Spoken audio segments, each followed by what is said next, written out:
Hello there, hello there, hello there, hello there, hello there.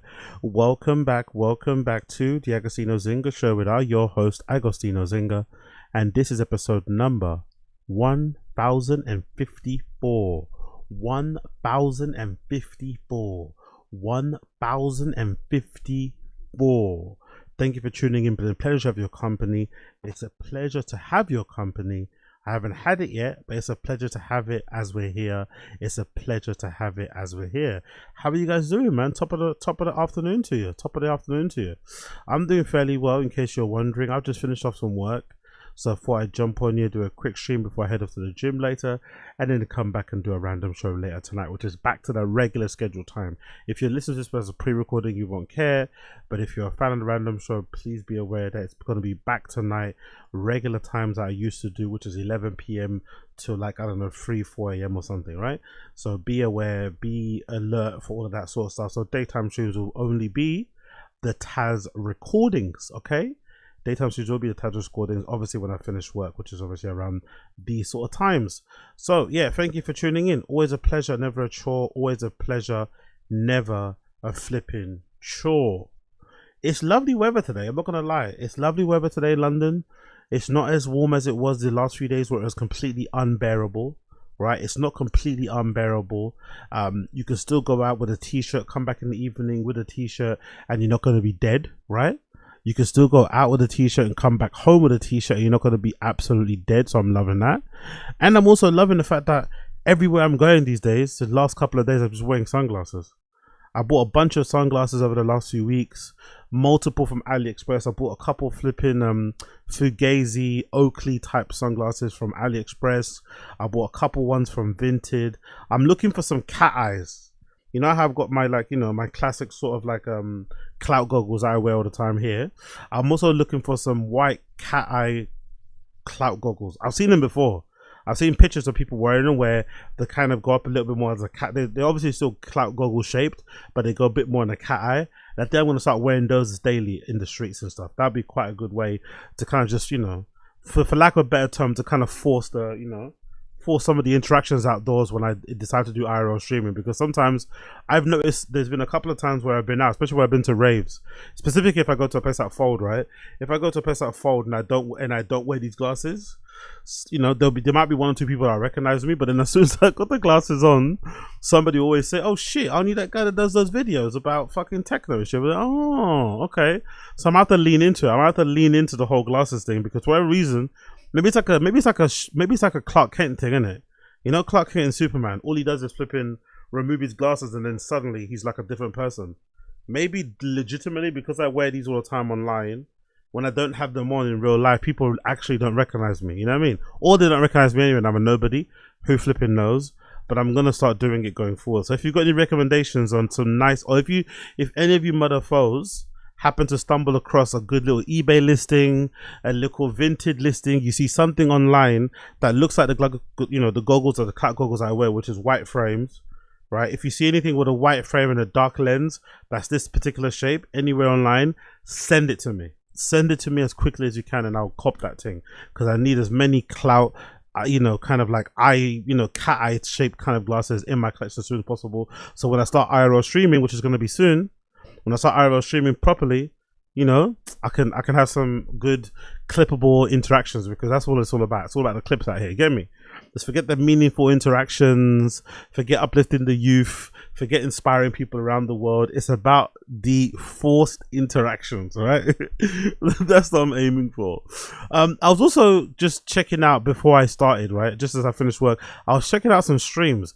I was thinking to myself, rah, man, the duality and the contrast in streaming in London or in the UK, sorry, you know, what you're offered is kind of interesting. I was checking out these HSTikkyTokky streams, which I'll talk about it later on, right? HSTikkyTokky, he's got a content house in Ayia Napa. Yes, you heard that right. HSTikkyTokky has rented an Airbnb in Ayia Napa, and he's flew out a bunch of his friends, a bunch of randoms who I recognize from, like, there's like there's this thing called Nitty TikTok. I'm not sure if you guys know it, or if you're not from the UK, but there's a thing called Nitty TikTok, which is basically crackhead TikTok, right?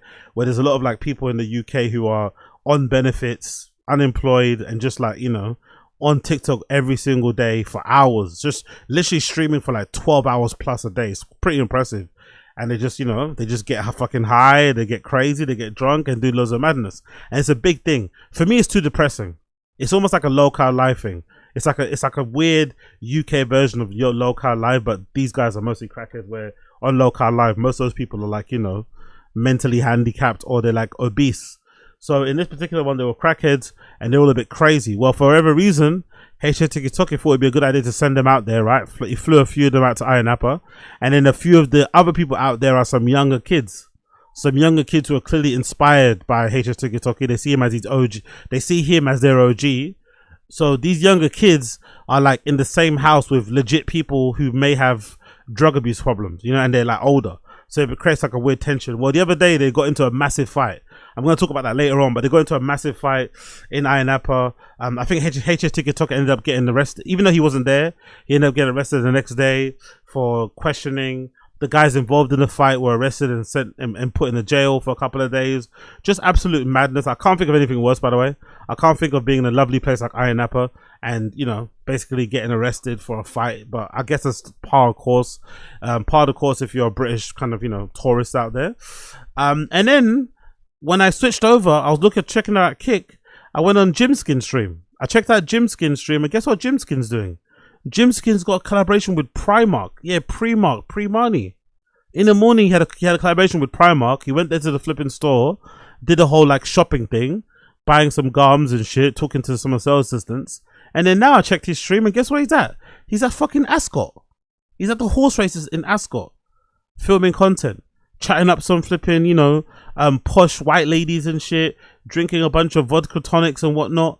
I was like, wow, look at the contrast in content. You got one guy in Jimskin who's probably the jewel of the UK content scene, I think. Jimskin's the jewel. He's literally the nicest guy ever.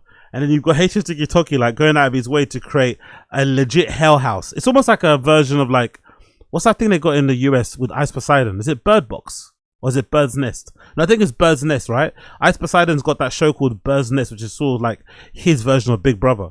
And yeah, it's just interesting. Just interesting, just observing the different ways in which people are doing content. Some people are trying to go wholesome. Some people are just trying to create chaos. You know what I mean? Up to you what you want to watch. Up to you what you want to watch. Talking about watching. I don't even play video games, but because I follow a lot of I follow a lot of locals and local content, I know that this particular video game has been on everyone's flipping lips for the last few flipping years. Everyone's been waiting for it. Everyone's been begging for it to fucking launch. Well, it's been announced officially by Rockstar Games. Grand Theft Auto 6 is coming. Grand Theft Auto 6 is actually coming for real. No lies now.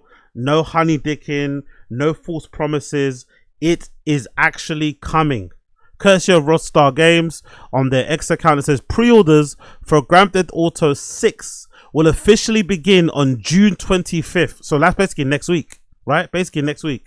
On digital storefronts and on other select retailers. Check out the official cover art, also available as a downloadable at rockstar.com/6. Grand Theft Auto 6 is finally here.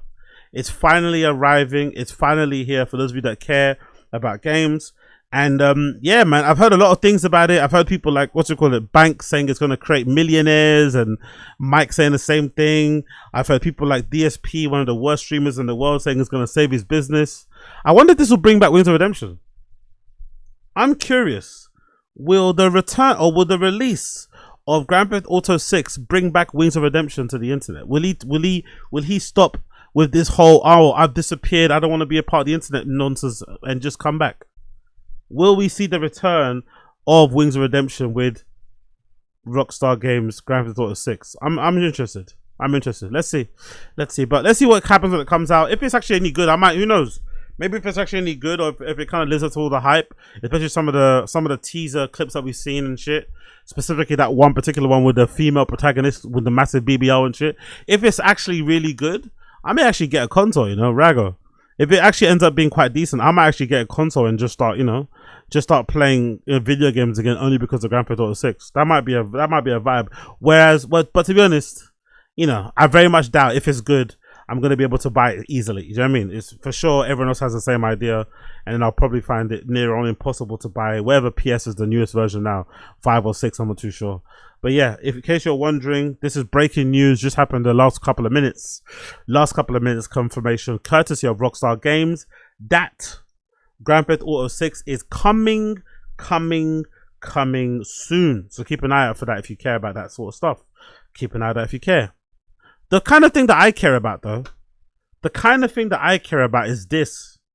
I didn't even know this was a thing. I had no idea about this. I completely missed this news. I completely missed this update. But now I know. And oh my God. They are updating. The ticket barriers in train stations across the UK. According to this post, Politics UK here on X, it says the government is installing upgraded ticket barriers across the country to reduce fare evasion. Now, most of our, if you don't know, the UK ticket barrier, especially in London, what we usually have are the ones that are they're like plastic gates that are usually, if I'm not mistaken, about waist height. They're about waist height, right? Or just above your belly button. They're about plastic gates. And usually with those plastic, they're not really hard anyway. They're kind of easy to kind of push through.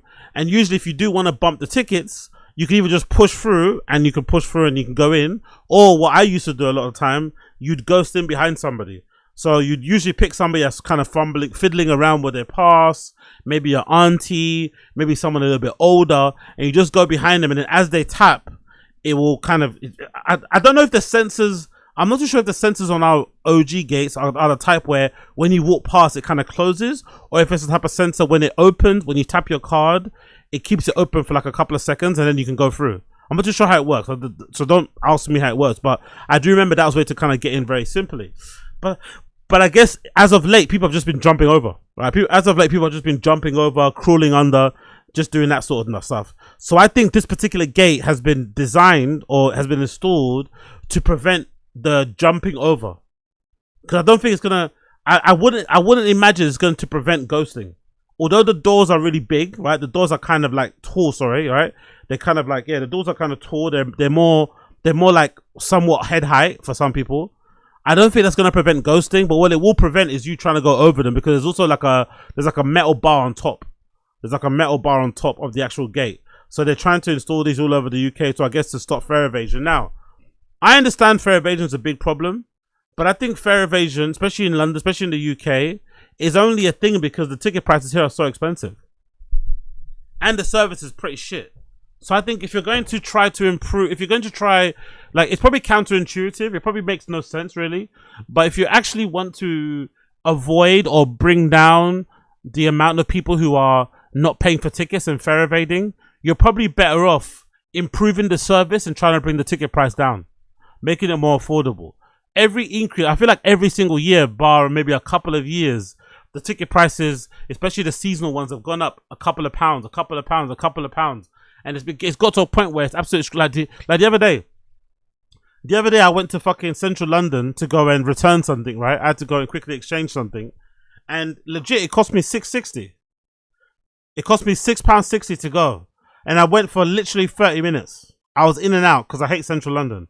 I was in and out 30 minutes, right? And it cost me £6.60 to go in and out of central London.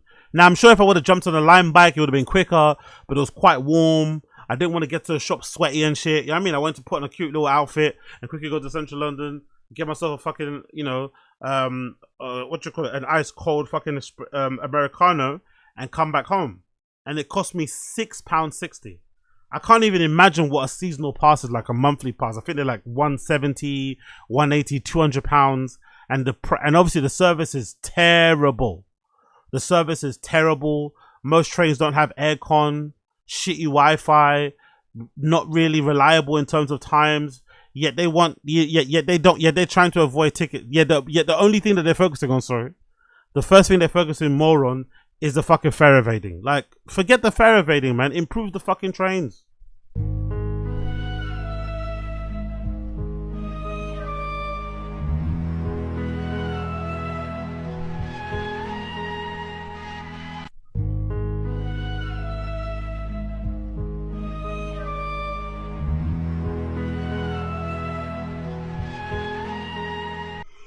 So yeah, as you can see, they're quite high up. Again, I'm not too sure how they're gonna really stop people fair evading, because if you do want to fair evade, you're gonna fair evade. It is what it is. But you know, I guess they've got to try something because they're just bleeding too much money. You saw that there was that really crazy fucking guy. I forgot his name. The black dude who got who racked up like hundreds of thousands of tickets because he didn't pay his fines. No, he racked up hundreds of thousands of pounds because he didn't pay his fines for fair evading. He's probably not the only one. He's probably not the only one. He's obviously a very crazy out there example because he was probably taking the piss.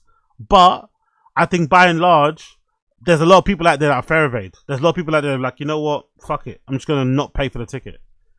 And this is what's resulted in. Again, I really do wish they would just improve the trains and make them better, make them more reliable, make them more of a funner experience to be on. But I guess, you know, this is the country we live in, man. This is the country we live in. Increased security, increased surveillance, but very rarely, very, very rarely do they increase your quality of life. Very, very rarely do they increase your quality of life. It's a shame, really. It's a freaking shame. Quickly moving on. I also want to talk about this slightly. Where is it? I got it here. No, it's not there. Boom, boom. Let's move on then. I quickly wanted to talk about this particular article that popped up on my timeline regarding remote work. And if I'm not mistaken, this person is coming from the angle that remote work is beneficial and great, but being in the actual office is just super important for your like social life and your people skills, all that malarkey. You know, which I kind of aggressively disagree with, but everyone's kind of different, you know? I have friends who legitimately, when COVID happened and everyone was locked down and you had to work from home a couple of days, who absolutely hated it. Anytime they have an opportunity to go to office, they ran, you know? They hated being at home, which made sense because a lot of people before COVID, most of us didn't probably have, now we do, a lot of us probably now we do, but before COVID, most of us probably didn't have a real setup to work from home. Most of us didn't have like a dedicated workspace, you know? Or we didn't just have, you know, just anything set up in a way. Maybe we didn't have a laptop stand, just little things. We didn't have a way to work. If we had to work from home one day, we'd just lie on our beds or we'd sit on our sofas, right? We didn't really have a dedicated space. So it took some time to kind of get used to all that stuff. But once we did, I think most of us realized, for me at least, what I realized is that it gave me back my time. One thing I always hated about working a regular 9 to 5 whilst also trying to pursue some of my kind of dreams, aspirations and shit, was the fact that it felt like my time wasn't mine. Because I was working in jobs that, you know, unfortunately for me anyway, I wasn't working in like brain dead jobs. I was working in jobs where you had to kind of use your brain. You had to try. You had to work hard. It wasn't just like a job I could go to where I could just be like a, you know, like a monkey on a fucking assembly line or something, right? I had to use my brain. So because of that, I felt like every day I was tired after work. That tiredness after work would then affect my ability to do the things that I really want to do outside of work, that I'm hoping will then give me the opportunity to quit my work full time and pursue those things. Whether it's DJing, whether it's writing, whether it's streaming, whatever it may be, right? I always thought, okay, cool, let me do that after work. But then after work, when it comes around and you're flipping tired, you know, you're like, oh my God, man, my time isn't mine. Like, these people are not only taking my time during the day, 9 to 6, they're also taking my time during the night because now I can't do the things I want to do. So I used to build, you know, I used to have a lot of resentment, a lot of fucking hate, and just feel really frustrated with work and what it was doing to my, you know, my social life, let's say, or my kind of my hobbies and my side hustles and shit. Then when COVID came around, it was like a fucking miracle. It was like a breath of fresh air. You know what I mean? It was like suddenly now your time was yours.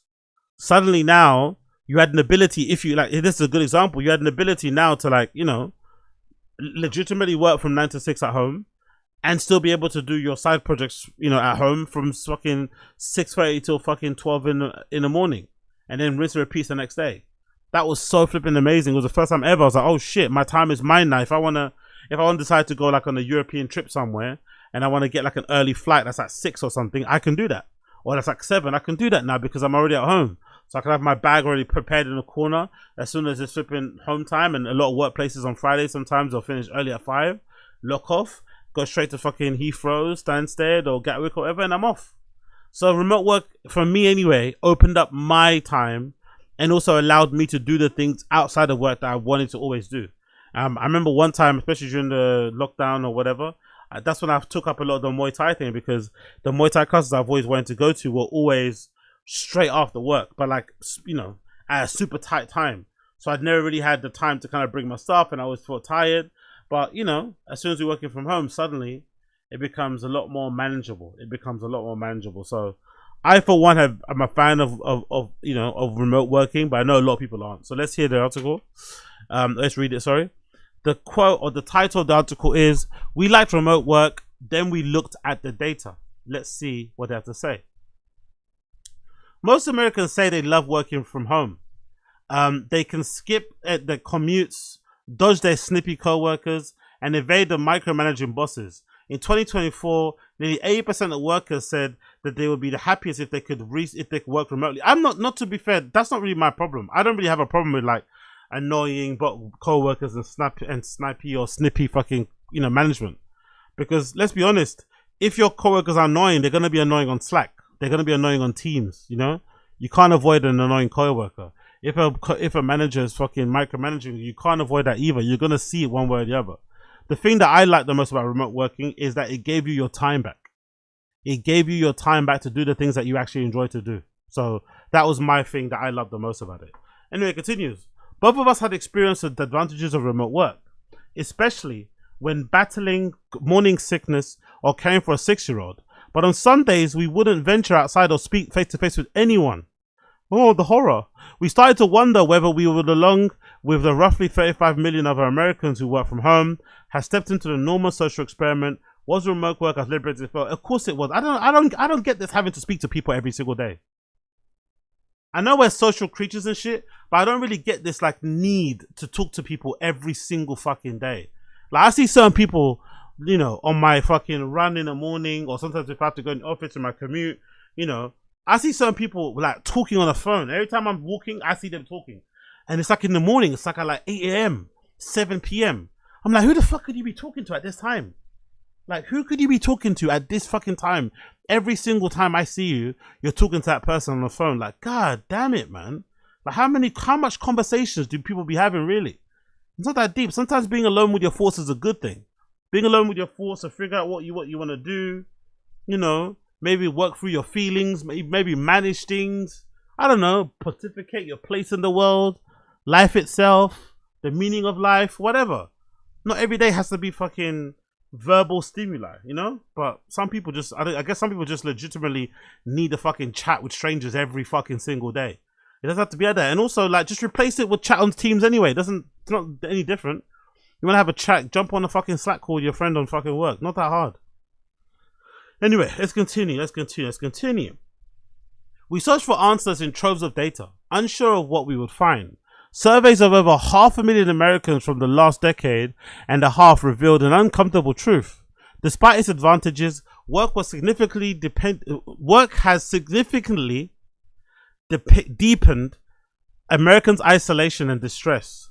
Our estimates published in Science this month with our collaborator Amanda Palis indicate that remote work explains a third of deterioration in mental health over the last 15 years. Our research doesn't suggest that work can occur only in the office, but it does mean that employees and companies should make a greater effort to prioritize face-to-face time with colleagues. Now, I don't think so. You have to figure out how to live a fulfilled, rich life outside of work. You can't have your work replace your social life. That's pathetic and poor and sad. I'm sorry. It is sad. I know some of us do have good friends at work and stuff, right? People that we can consider family and stuff. I get it.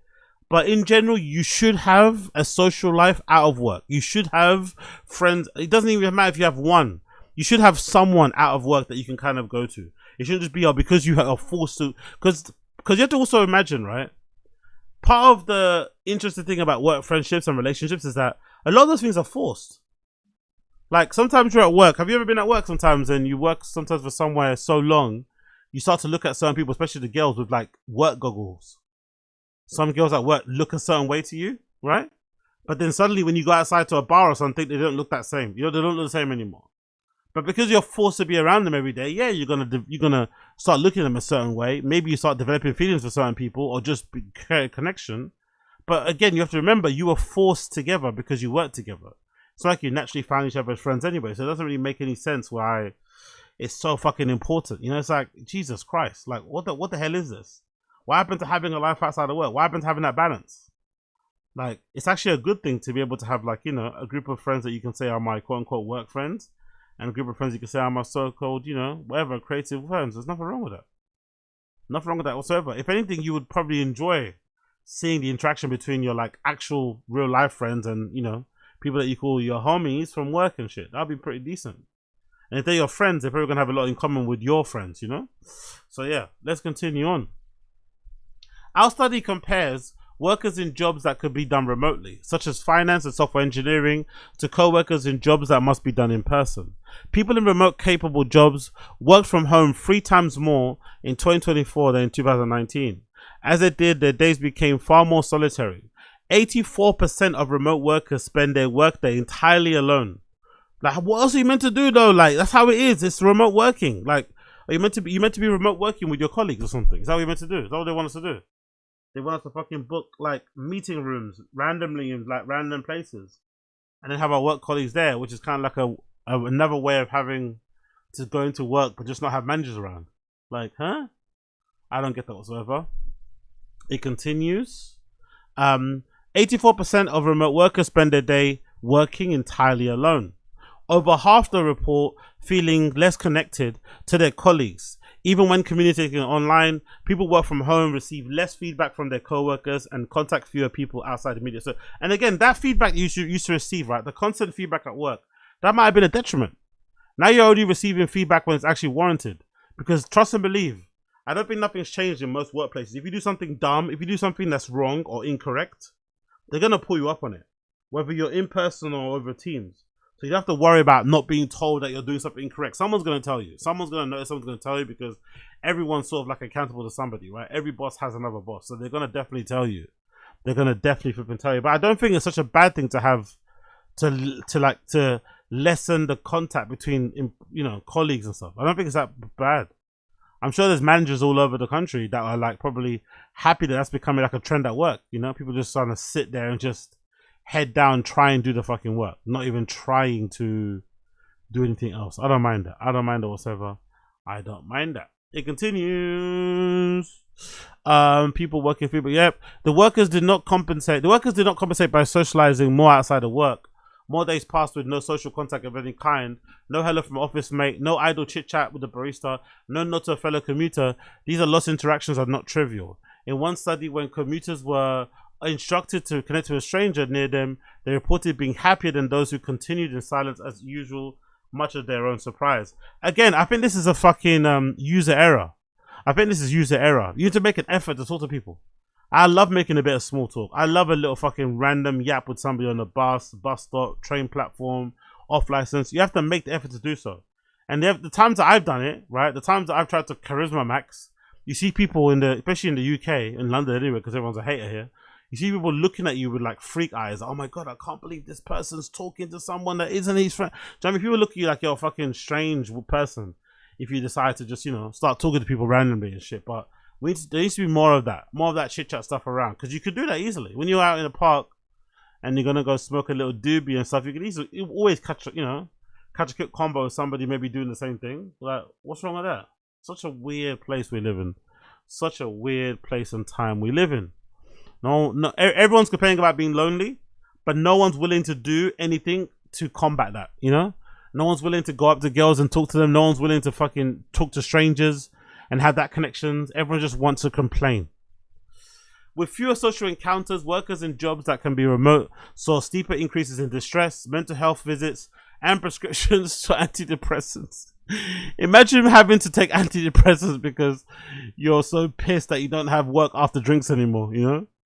Like, that culture's gone. There's no more work after drinks. So you start saying that you need help. It's just crazy. This increase in depression does not seem, it says here, does not seem to reflect more recent fears such as AI displacement. It began in 2020 and has not abated since, which points to remote work as the driving force. Pardon me. Ooh. Pain was not evenly shared. People who live with their spouses and kids saw their mental health hold fairly steady, while those who lived alone experienced 20% decrease in mental well-being. Is this like a psyop, you think? Is this like a psyop to get us to kind of all agree to live in flat shares? Is this a fucking psyop to make us all, you know, agree that regular people don't actually need to buy houses? Just get a decent enough apartment. Is this what it is? It feels like it.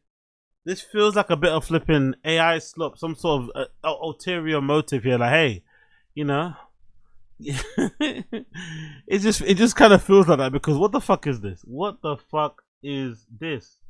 The pain was not evenly shared. People who lived with their spouse and kids saw their mental health and fairly steady, while those who lived and experienced a 20% decrease in their mental health well-being. Overall, they found that the rise of remote working increased distress by 7%, which accounts for a third of the total increase from 2011 to 2024. God damn. So why so many people like remote work, even saying they would accept pay cuts for 4% to keep it? I'm definitely not doing that, by the way. I'm definitely never ever doing that.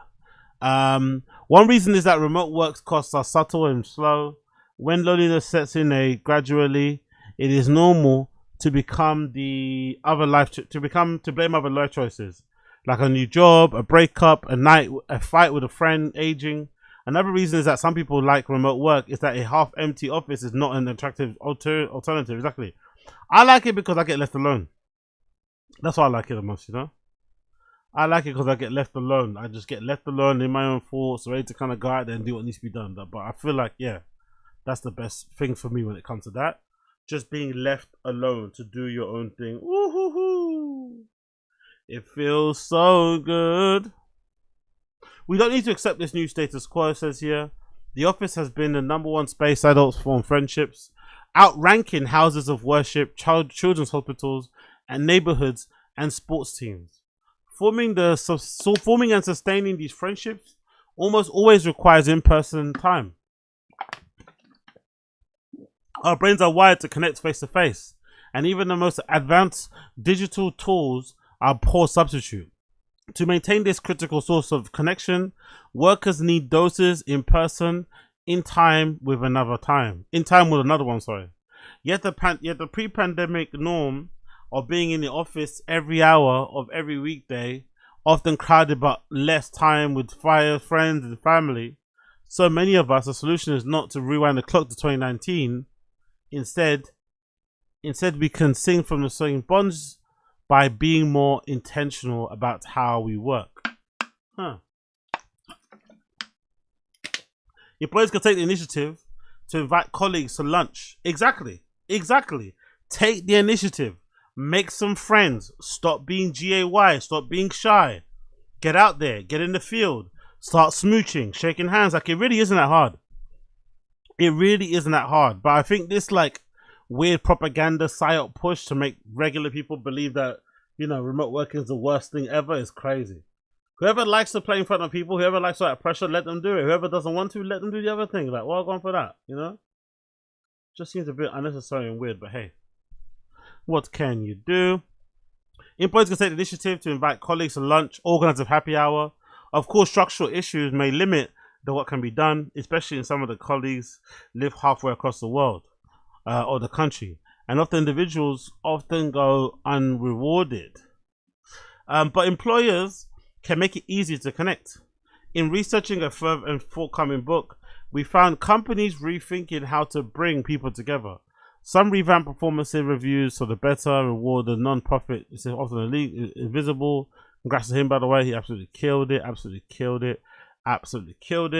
Another one that continues here says, 26 years after Robert Putnam warned Americans we're bowling alone, many of us are typing alone. To ensure that work remains a source of connection, we must change not only where we work, but how we work, so that the jobs continue to bring us together. One more time.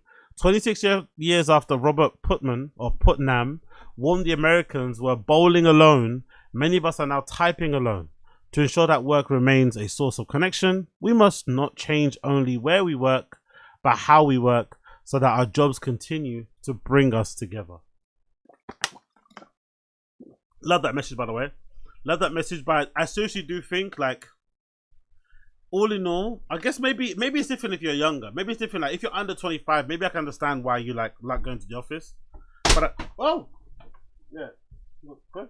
Maybe if you're like under 25, right?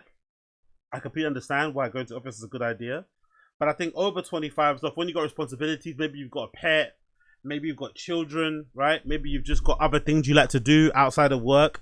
I think remote work has been a total lifesaver for me. It's been a game changer for me. It's been a game changer. Like I don't think I'll be able to have this channel. I don't think I'll be able to have this channel. I don't think I'll be able to have the random show. I don't think I'll be able to do any content online if I wasn't remote working. I'd be so pissed. Especially now, I'm lucky where I'm able to remote work for like American companies, right? So when I do remote work for American companies, like just doing like standard customer service sort of shit, I usually do the hours between like 4 p.m. and 12 p.m., which kind of covers their 9 to 6, right? Which kind of then frees up a little bit of my morning, and it also frees up a little bit of my afternoon, you know? So it's pretty decent, you know, kind of affair. So if you can get a couple of those gigs and just kind of, you know, stack the paper back to back, all those type of things, you'll be fine. You'll be fucking fine. But yeah, I think when it comes to remote work, it's best. I think it works for best for all of us. But again, like I said, if you're under 25, maybe that social aspects of it is super important, especially if you live in a flat share or something, right? You're already locked in your room all day. The last thing you want to be doing is being locked in your room all day, right? You want to be out with other people, out with strangers and shit, having a good time, bantering, doing work, all that good shit. So maybe it's worth it. Maybe if you do live in flat share and you're already bored or whatever, then maybe it's worth it going into your office 5 days a week because you get to actually meet people, you know, and work with them side by side, touch faces and shit. But I feel like if you don't and you're at home all the time like I am, you have to make an effort to really, really, really meet people where they're at, you know? You have to really try. You have to really try to meet people where they're at when it comes to this regard. But I don't like this psyop, man. I've seen too much of this psyop with people online, making it seem like remote work is the worst thing ever, and that people should just be happy that they have a job and they should go back to the office. I hate that shit. I think there's something intentional about it, honestly. I think there's really something intentional about the way they keep pushing that remote work is bad. I think there's something very, very, very, very intentional about it that I don't like. And I think in general, most of us can benefit from having some time working at home. Not everything has to be a commute. Not everything has to be a fucking in-person meeting. And like I said, have you guys, I don't know about you guys, but with my remote working, I've not noticed any change in fucking times when it comes to fucking meetings. The managers who like to yap a lot and love the sound of their own voice are still yapping and liking the sound of their voice over Teams. Those managers that annoy you because they don't fucking shut up, they're still not shutting up on fucking Teams. They're still not shutting up on fucking Slack. They're still not even shutting up on the description box of the fucking Google Calendar invite. Do you know what I mean? So it's not like it changed anything. It's like it made those people more easier or better to kind of, or more tolerable to work with. If anything, it make it worse.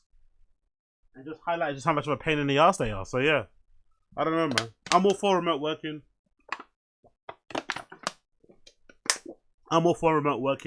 Don't let them try and take it away from us.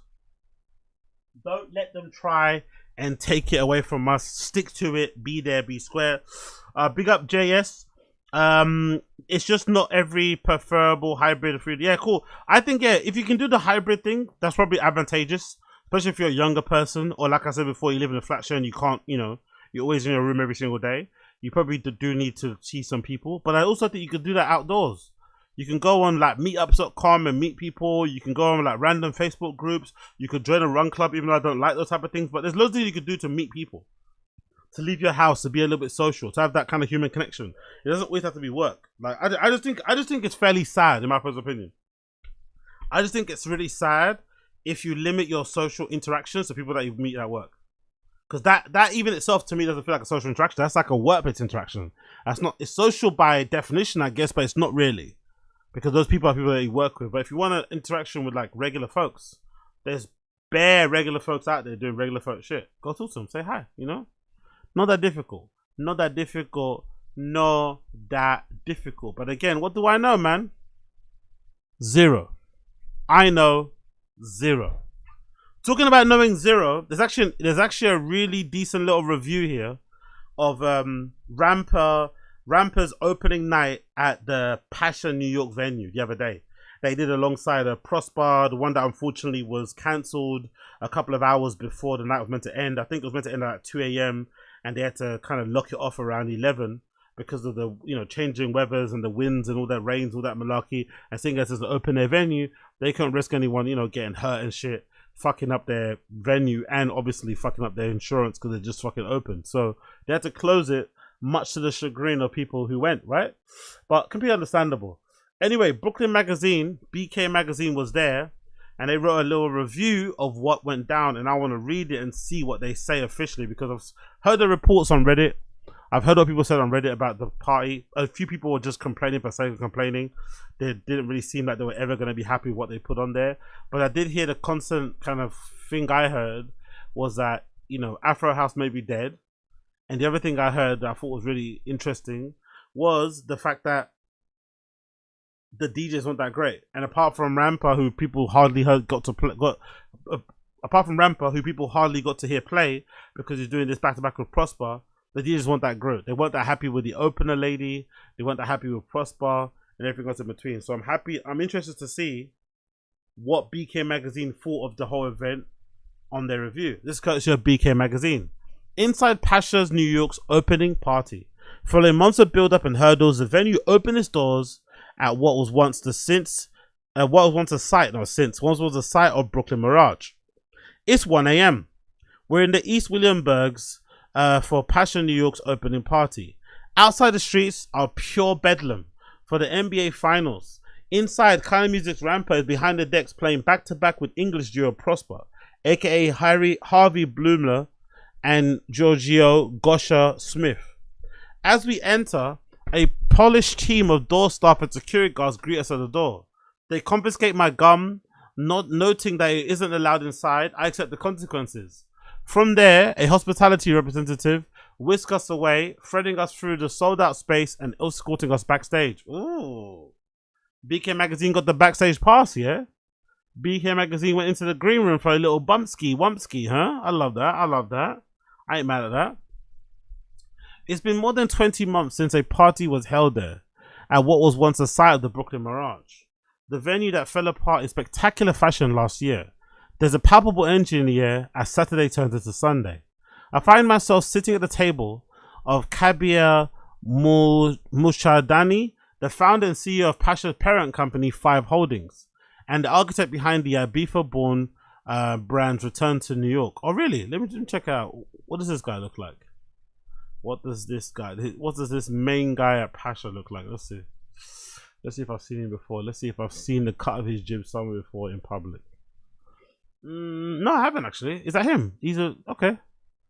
Jesus, that's the owner of Pacha. Fair play. Big up him. Good hair of head on him. Good hair of head on him. Net worth is 2.2 billion. 53 years of age. Kabir Chandani is an Indian-born real estate and hospitality businessman and philanthropist. He is a chairman and chief executive of Five Holdings, which includes 5 hotels, resorts, 5 Palm Jumeirah, 5 Jumerish Village, and then 5 Music Holdings. What is it? 5 somewhere else there. I don't know who else, but yeah, big up him, man. Big up blood cut him. He's the one that owns He's the one that owns Pacha. So if you see this kind of very sharp businessman over there in fucking Pacha, New York, make sure you say hi.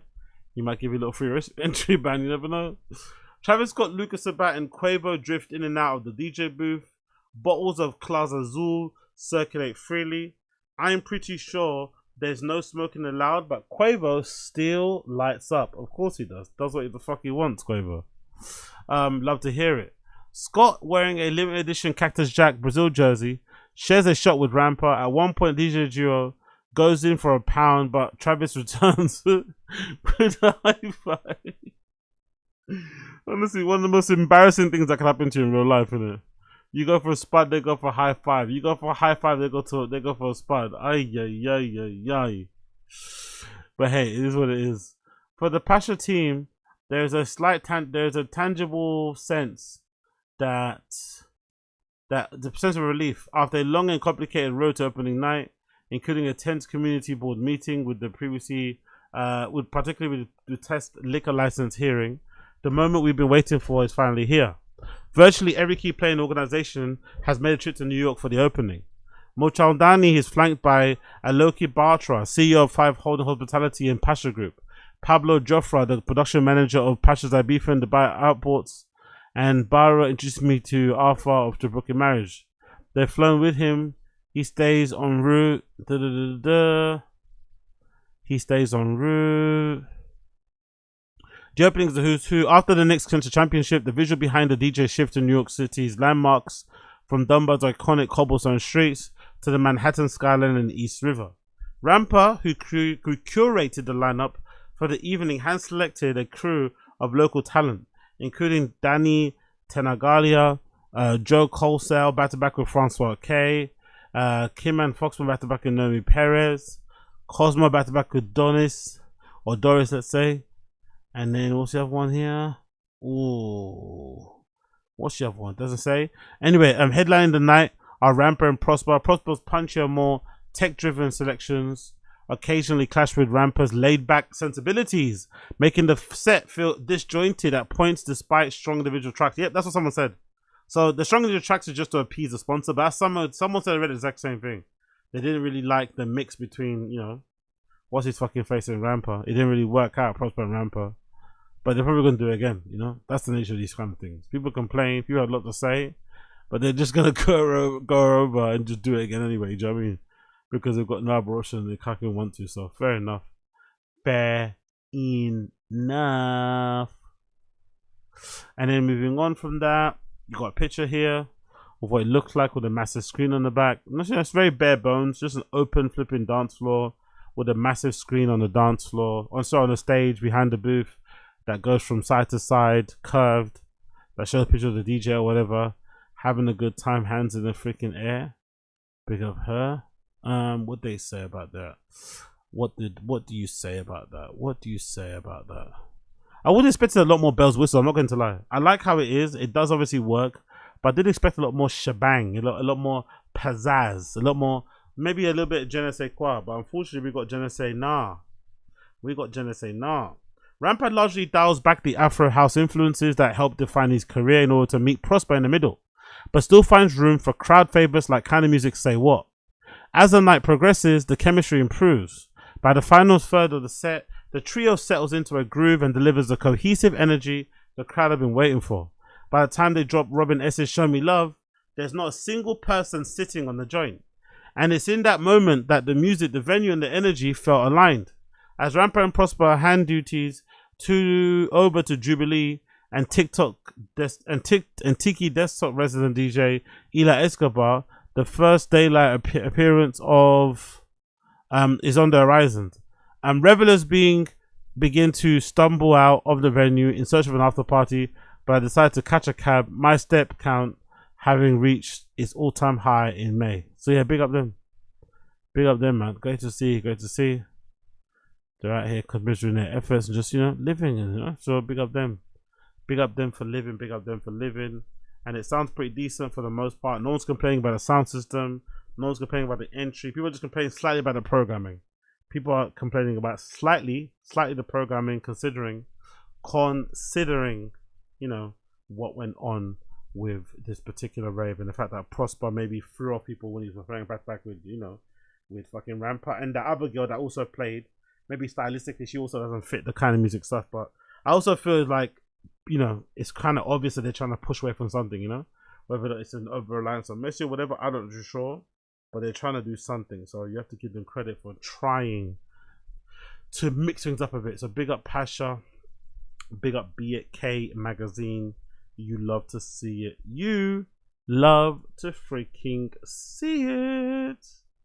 And then moving on, actually, I went to double check. Is there any new videos here? Is there any new videos of what went down over there at Pacha? Is there any new videos? Do you see any new ones? Or is these are all the old ones I think that I watched the other day, right? I'm pretty sure.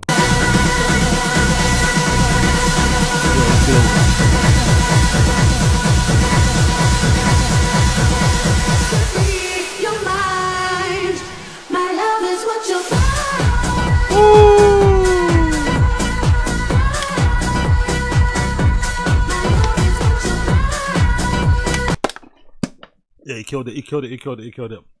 Definitely need to go check it out, man. Definitely need to go check out Pacha. I think tomorrow is fucking Solomon, innit?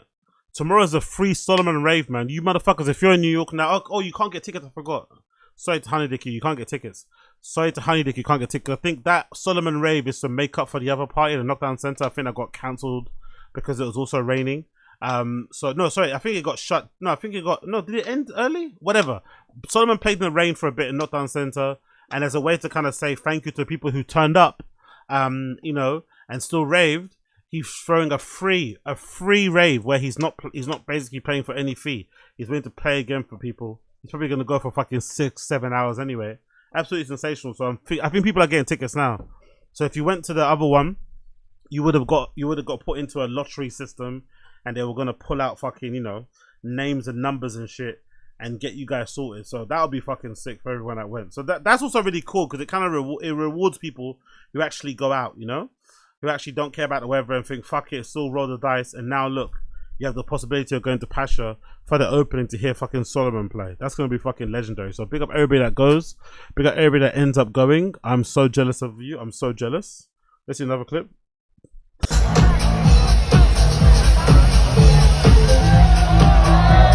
Oh, this is the moment they fucking mentioned in the article, isn't it, right?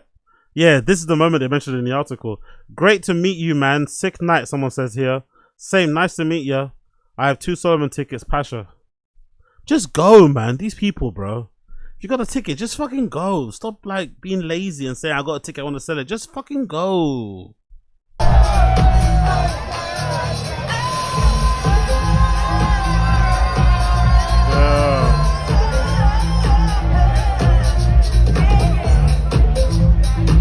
You got to show me love. That's probably the best place to play a song like that, you know. New York open air, summertime. You can't think of a better place to play, especially in the Pacha branded club. That's like a really good place to play a song like that. So big up them. Anything else I've missed out on here? Let me double check. 4 days ago. What's this? 13 hours ago. This on.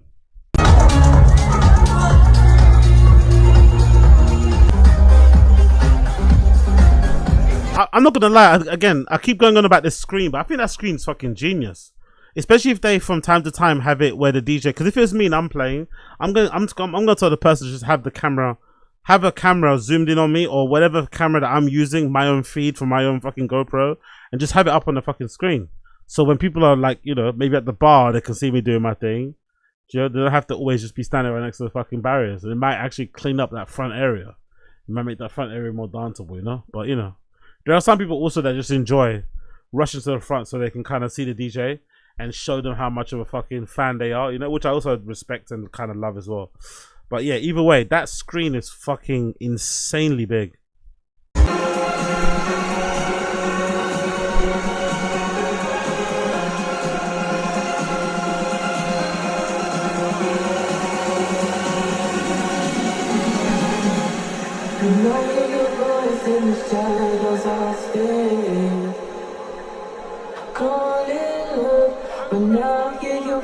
In the shadows I'll stay, holding on again. I'll stay, calling love. When I hear your voice in the shadows, my love is what you want. Still too many phones for my liking, but again, you can't, you know, it's one of those commercial, it's a commercial venue. The DJs playing are somewhat commercial. It is what it is, isn't it? I'm still not a fan of phones. I think people really do miss out a lot on just like trying to capture like, god damn it, man. Like, get your one clip off and stuff. I get it, but like everything? Really? The whole thing? And you're never gonna rewatch it again? You're gonna upload it into your Instagram stories, get your fucking double taps, get your fucking double tap dopamine hit, and you're gonna keep it moving. Like, come on, man, allow it, man. Just put it in your pocket and just keep it moving, for goodness sake.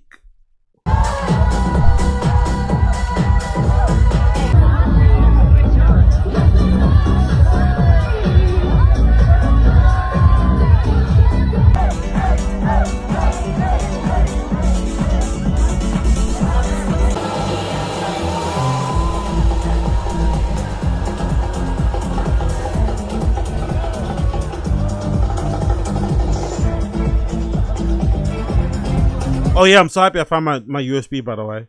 Random side thing, but I thought I lost my DJ USB. It's like a really nice one that, you know, that I bought ages ago.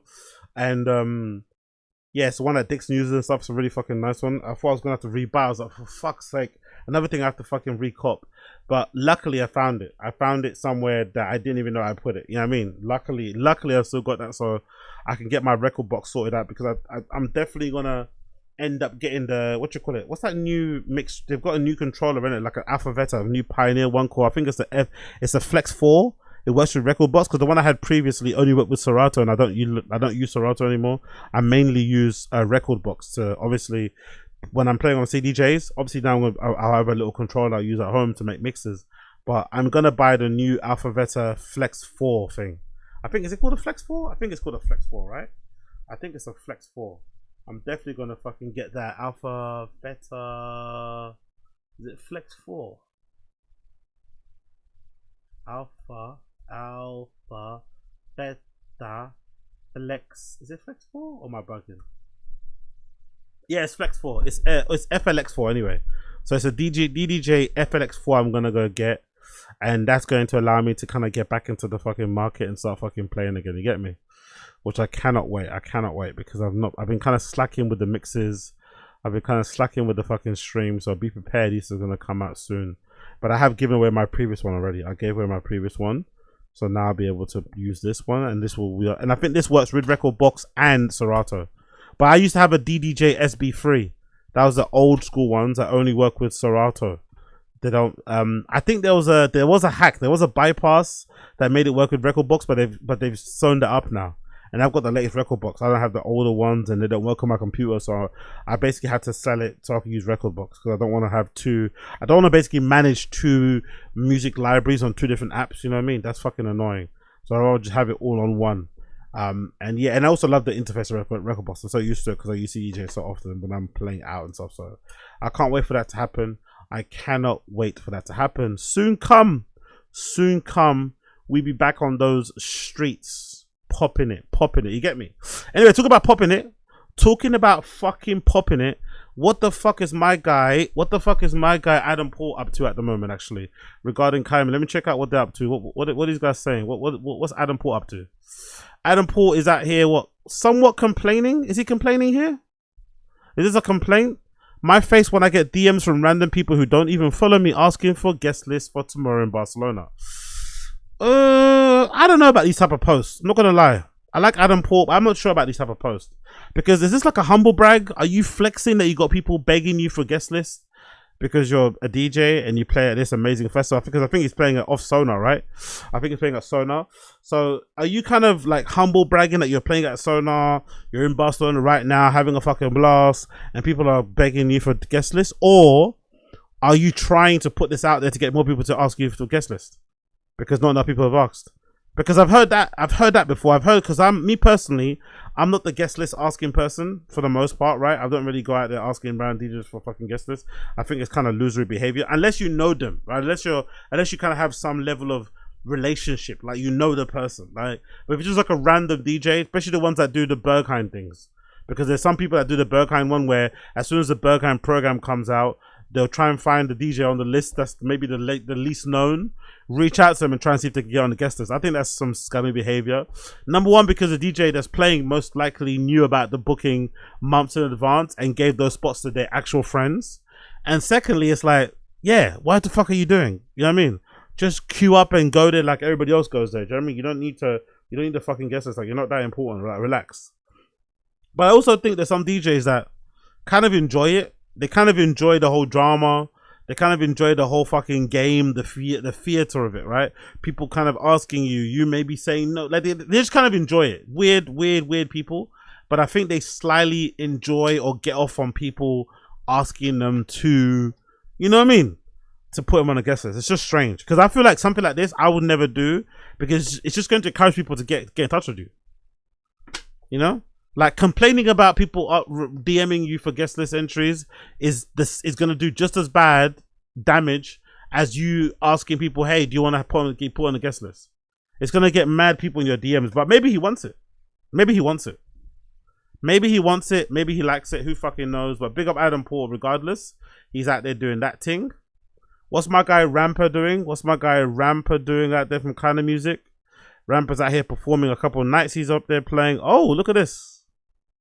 Hello, friends. It's unfortunate, but due to urgent and serious private family matters, I have been home and need to cancel my performance at Off Sonar. I'm very sorry. I can't be with you guys and Adam in that beautiful venue. It was not an easy decision to make, but unfortunately there's no way around it. Thank you for your understanding and support, and let's make up for it very soon. Rampy. He calls himself Rampy. Okay, cool. So Rampy, I guess, is not playing at Off Sonar. Last minute cancellation. He looks very sad about it too, by the way. He actually looks very sad. He looks very sad about it. He can't play tomorrow. He has to go back home for a serious private family matters. But then in the next post, I'll perform at Ascona tomorrow and Basel on Saturday as planned. So how private is this? How serious is this private family matter that you have to cancel one gig on one day, but then the very next day you're back on the road?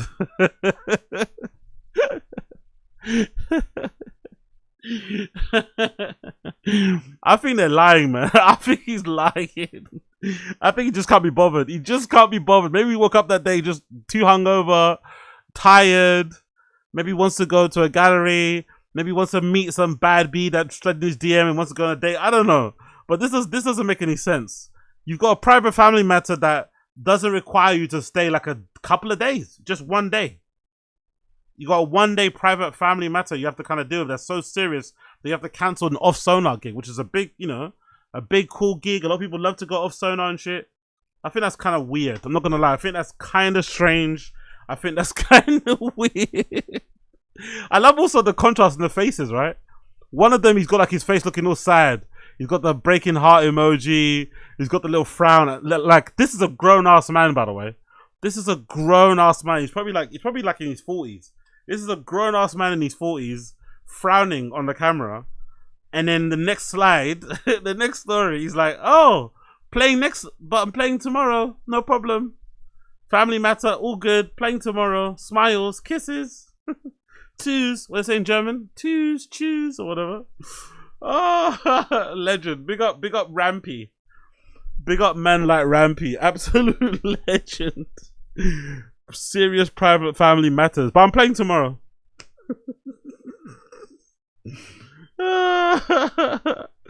Actually, let me check out what's happening at Off Sonar. Is anything happening? Let me see. Off Sonar, right? But a lot of people said it's really good. I've had a lot of people that I know. Actually, somebody here in this stream chat, someone before about Off Sonar being fucking amazing. So it's probably going to be pretty crazy. Regardless, anyway, it's probably going to be pretty fun. Regardless, let me double check it. Let me put the thing back on, and yeah, there's the flyer that that unfortunately Adam Paul is missing out on. It's a nice flyer too. Full lineup and set times for tomorrow's gathering. We need refunds. No Rampa, no party. Wow. So people are basically saying they're not gonna. So people are not happy just to see Adam Port performing. They want Rampa there too. That's poor, isn't it? We need refunds, Off Sonar. What's Off Sonar saying? For real.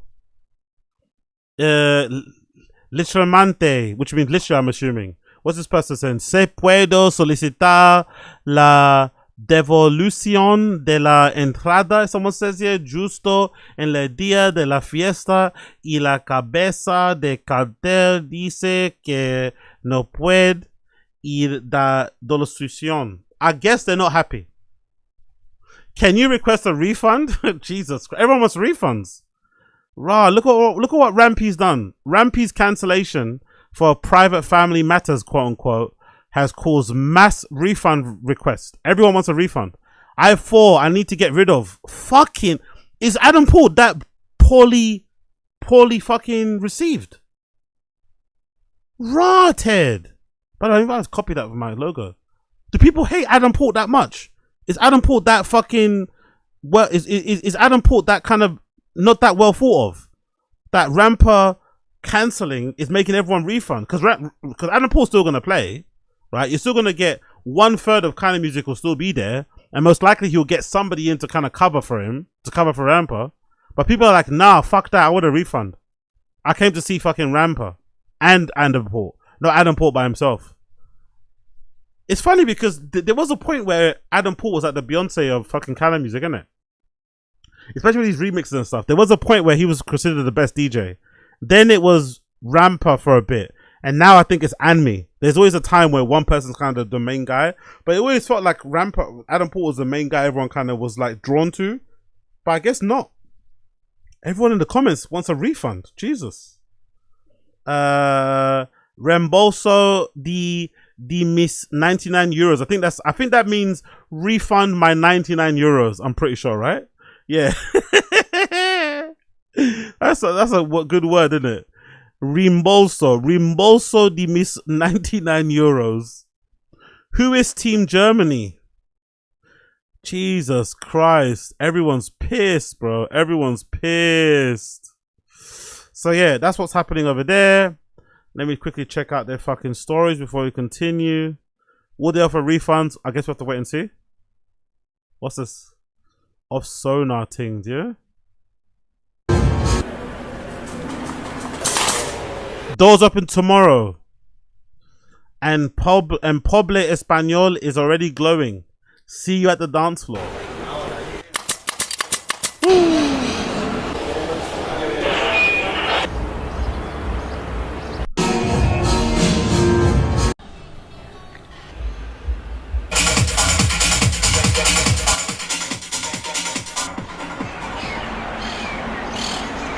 Honestly, niggas are missing out. I know, you know, not everyone has to be a DJ. I think if you really want to be involved in the dance music industry, start working at festivals, man. Go work at fucking festivals. Go work in clubs and shit. Because you have a job for life, essentially. Being a DJ is really fucking hard. It's not guaranteed that you're going to fucking make it. But actually working behind the scenes, you know, working at labels, working in record stores, working for festivals or brands that, you know, handle the tickets for festivals and all that shit is really fucking cool, man. You can get far doing that shit. You can get far doing that shit.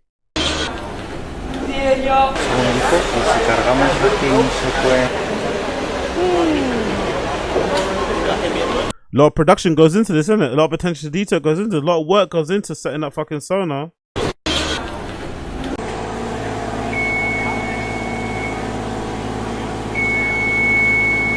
And honestly, Barcelona is such like I can never stop glowing. I can never stop fucking gassing or glazing Barcelona, especially for Primavera. I know Primavera is a little bit more commercial now, and it's kind of lost a little bit of its sparkle. But the thing that really impressed me most when I went to Primavera was the city of Barcelona, because I've been there before for like marathons and stuff, right? But I never really stayed there for long to kind of like enjoy it. So when I went to Primavera, that's the first time I actually got to kind of, you know, walk around, go to the cafes, go to the beach, just do whatever. And oh, what a vibe, man. What a vibe. What a fucking vibe.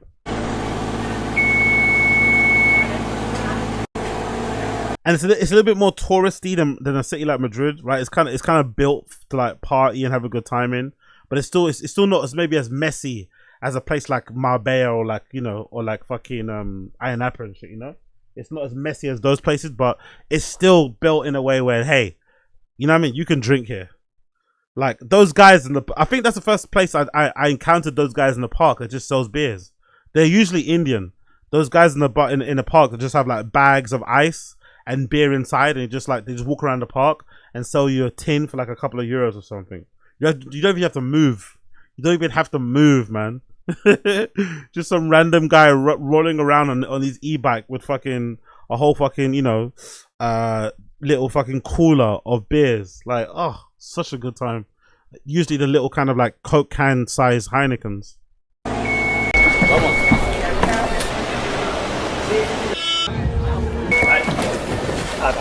Raw, man. Pretty cool they're showing all that, actually. It shows all the work that goes into it and how hard it is.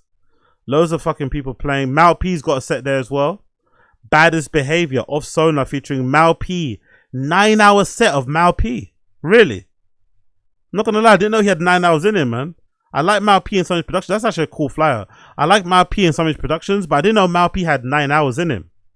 Does Mal P have 9 hours of DJing in him, really? Fair play, man.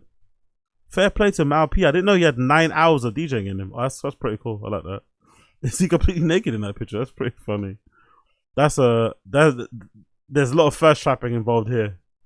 There's a lot of fucking first trapping involved there. Big up Mal P. Man's got 13 hours of DJing in him. Fair play to the kid, man. Fair play to the young legend. Fair play to the young legend. Let's see. What's his story saying? Is he there already? Yeah, he's there. Man's in Barcelona right now. Baddest behavior. Baddest behavior. I don't know where I am because I got my drugs from. Ooh, tune.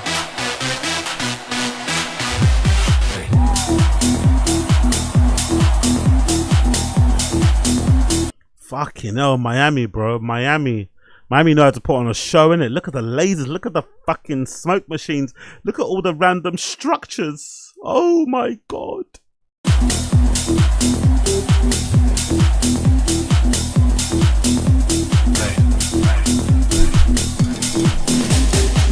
Don't know where I am because I got my.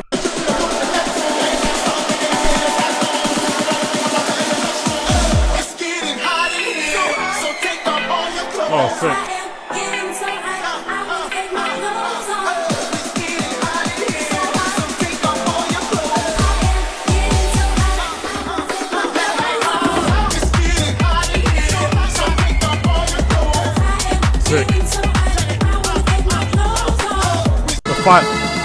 The fireworks are a nice touch though. The fireworks were a nice fucking touch. The fireworks were a nice fucking touch.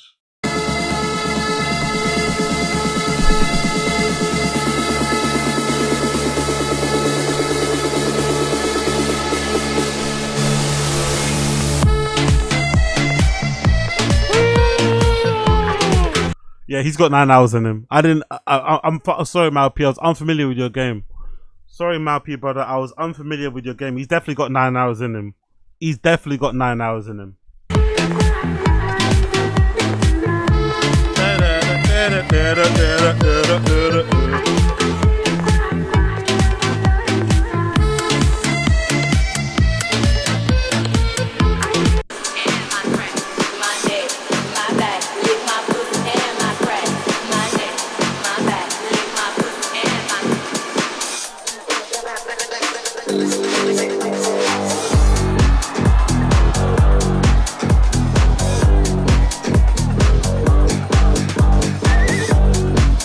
Not gonna lie, like looking at him and hearing the sound, you know what he kind of reminds me of? He kind of reminds me of like a region of fucking Seth Troxler, you know? This kind of gives me Seth Troxler vibes. When Seth Troxler first burst on the scene, it was sort of like this.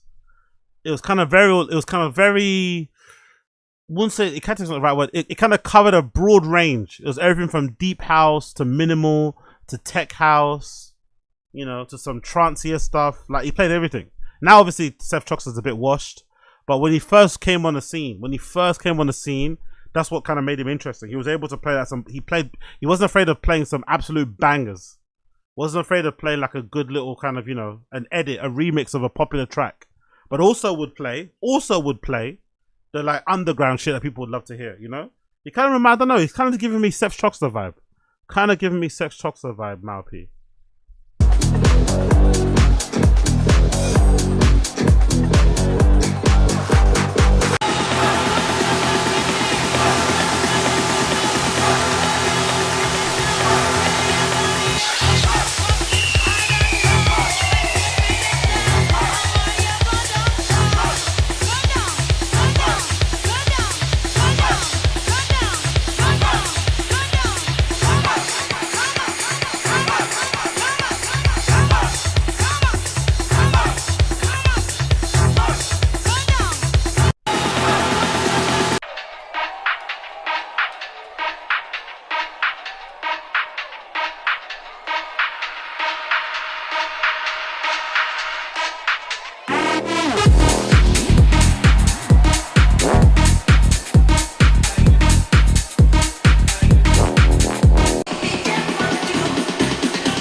Yeah, look, even Loco Dice is in his comments, huh? Big up Loco Dice. Even Loco Dice is in there giving him the flame emoji. The kid's good, man.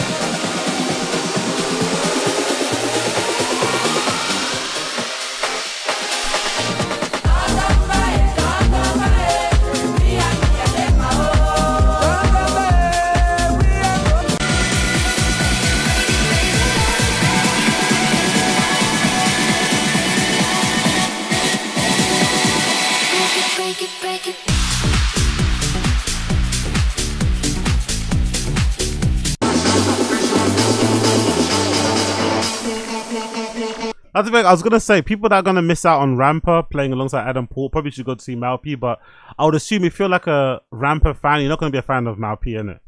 Sonically, you're not gonna be the fan of Malp if you like kind of music. It's not gonna be your type of vibe. Although I think he's much better than fucking, you know what I mean, than those guys personally. But hey, yeah, that's probably a story for another day. It's probably a story for another day, that one.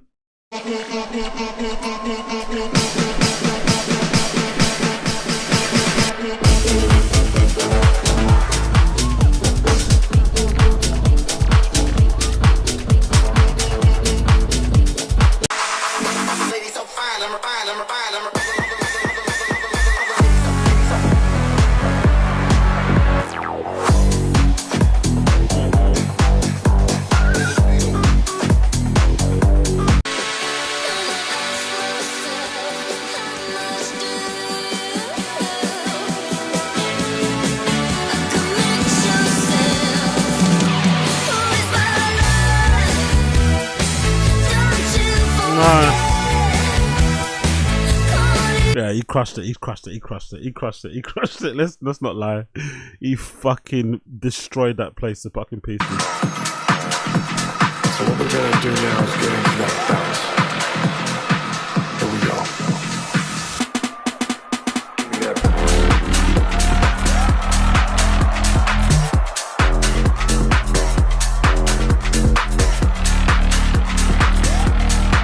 Lick my pussy and my crack, my neck, my back. Lick my pussy and my crack.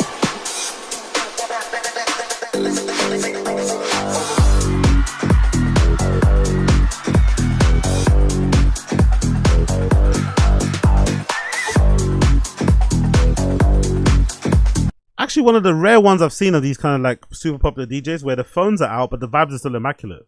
So maybe it's not the issue of the phones. Maybe I'm mistaken it again. This is one of the few bigger DJs I've seen who has people in the crowd with all of them got their phones out, right? All you see is glows of fucking people on their phone and shit, right? But the vibes are really good. People are dancing, jumping up and down, smiling, having a great time. So maybe it's not to the phones. Maybe it isn't actually the phones. Maybe it's the people. It's the people then. It's not the phones that are the issue. It's the people holding the phones that's the issue. And for whatever reason, kind of music has a crowd where when they get their phone out, they turn into zombies. They turn into fucking scarecrows. They turn into fucking statues. For whatever reason, kind of music fans don't believe in it. They don't even sway left and right.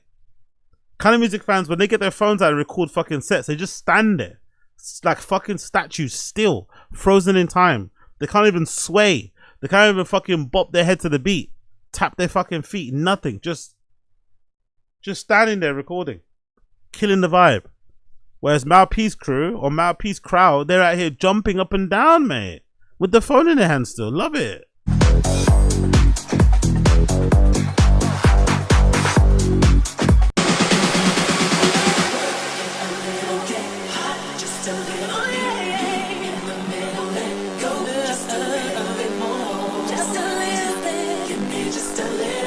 Man kind of looks like young Justin, doesn't it?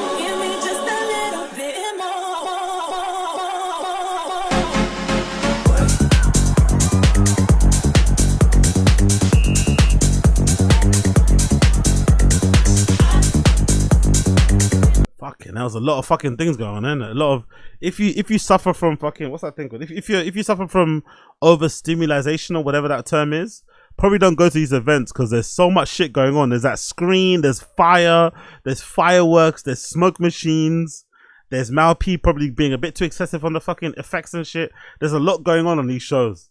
There's a lot of stimuli, a lot of stimulation, like everything's happening at once. But yeah, big up Malp, big up Sonar if you care about that thing. big up Sonar if you care about that type of thing. Go out there and check it out, innit? Go out there and check it out. One thing you shouldn't check out is HSTikkyTokky streams. Like I said at the beginning of the show, HSTikkyTokky for this summer has decided to go to Ayia Napa and rent out an Airbnb content house. And he's done a very ingenious thing for the views, but might be problematic when it comes to his freedom. He's decided to fly out a couple of people from what I like, or for what a lot of people describe as nitty TikTok. So there's a side of TikTok in the UK where they call it nitty TikTok, which is basically the UK slang for a crackhead. It's called nitty. And, you know, there's people on TikTok, you know, of various ages who might be on some class A substances, and they stream for hours and hours and hours, you know, doing a whole bunch of nonsense, getting kicked out of hotels, just going crazy, whatever they're doing. So he's decided to fly out a couple of those individuals to this content house in Ayia Napa, as well as some younger kids who look up to him, like younger kids who see him as an OG, younger kids who see him as like a legend, as like an idol, as someone they want to emulate. So it's a very interesting and weird energy in that content house, because you got some like older folks who are like very popular on their side of social media, which is crackhead TikTok. Yes, it's a little bit, you know, funny to say that, but you know, they've got their clout, they've got their following on there. And then you've got these kids who kind of want to be the next big kick streamer, who look up to HSTikkyTokky, going out there with the sole intention of impressing him by doing the most craziest and outlandish thing possible. That's why I think this happened. So on one particular stream, because how HS is doing it is that on some days or some hours of the day, the other guys, they go and do their own stream. So he's not there. So he lets them take the camera, they go out and stream, and he does his own thing. So on this particular night, these kids decided to go out on the strip, and they got into a scrap with some random kid. A random kid out there, they got into a scrap. They end up fucking bottling him on stream, by the way. They end up bottling this kid on stream, which is fucking stupid, and probably will lead to a ban, you'd assume. And then very soon after, even though HS wasn't there, the next morning, the police over there in Spain arrest him. Obviously because, you know, he owns a house, or he's the, you know, whatever names on the house, and they question him about what went down. But the really funny clip about this whole thing is that one of the kids that was involved in the fight ended up getting caught by the kid that he beat up later on in the night without his backup, and they absolutely destroyed him, obviously. So I don't know, I find these clips fucking funny personally, but it also sort of like was a reminder to me, like, man, the Spanish people over there on those islands, in those places, they're very patient, and the money must be very good, because the things you have to put up with every year, because imagine, I'm seeing this stuff now because it's on stream. I've never really seen what happens in Ayia Napa shit, because it's not somewhere I would ever want to go, or Marbella during the fucking peak seasons. So it's somewhere I'll definitely kind of avoid. So I don't really know how it is. So I get to see kind of how it is and how the Brits are when they go over there, and they fucking tear that place apart. Like, we are loud, we are liabilities, we're uncouth. It's crazy. So I can only imagine the stuff that goes on over there that's not on camera, that's not captured. Either way, the Spanish people are very patient people. I don't know how they put up with all of this stuff, because Jesus Christ, the chaos that they're causing. But then I guess the money must be really good, because it's like, you know, it's basically every single year, every single season, Brits go out there on force. Brits go out there on force to go and enjoy themselves and turn up and go a bit crazy. So this is some clips of the fight that happened in the streets with HSTikkyTokky's entourage and a random group of guys in Ayia Napa minding their business. Kind of unfortunate how it played out, but very entertaining. Whoa. Oh, no, it's not that. It's over. It's not that.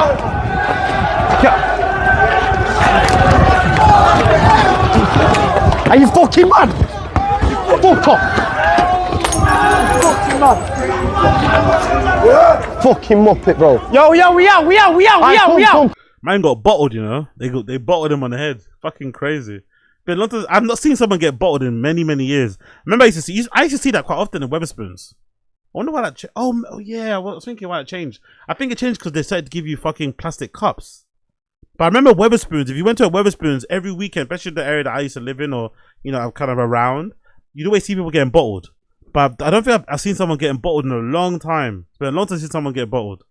That wasn't a really good bottling either, because the guy's kind of covering his head. The real bottling is the one where you get someone on the fucking forehead, bang, you smash it across their head, and then their whole fucking face opens, and it's all fucking Moulin Rouge.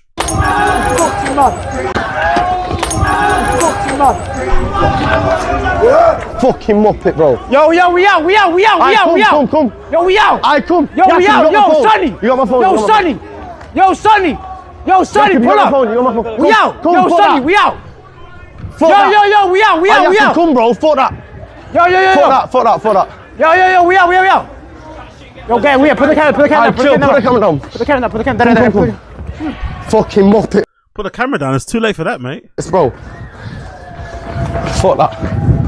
Put the camera down. It's all on camera, bro. I love how they're running away like they're like, you know, trying to slink away from the fucking crime. But the really funny clip is this clip. This is the funniest clip of them all. So one of the boys involved in the rushing, because like, one guy got kind of rushed by everybody, right? So one of the guys that got rushed, the guy that was wearing the all-white outfit, he ends up catching one of the kids that rushed him on his own, like one of HSTikkyTokky's little entourage. And they put the beats on him. This is the kid. That's one of HSTikkyTokky's goons who was kind of rushing the other kid. And he gets caught by himself. He gets caught slipping on his own. Later that night, he gets caught slipping by his own. And, you know, while he's on his own, let's say. And let's just say they don't spare him. Violate, bro. No. Fuck that, blood. Yo, where's your boys now, bro? Where's your boys now, you little pussy hoes? What? Where's your boys, you little pussies? What? You little pussies? Boom. Look at ya. Oh, no. Oh, no. I record him. Record him. Those are the words you never want to hear when they, look at that arm that's pulling back. Look at that elbow that's drawing itself back. Those are words you never want to hear as a man. Oh yeah, record him. Those are the words you never, nightmare words. You hate this, yeah?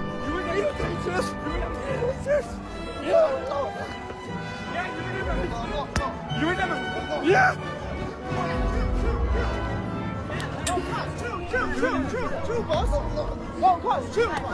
Nah, don't chill. You see what he did to him the other day? Don't chill. You would hate us, yeah? Yeah. Oof. Yeah, what? Oof.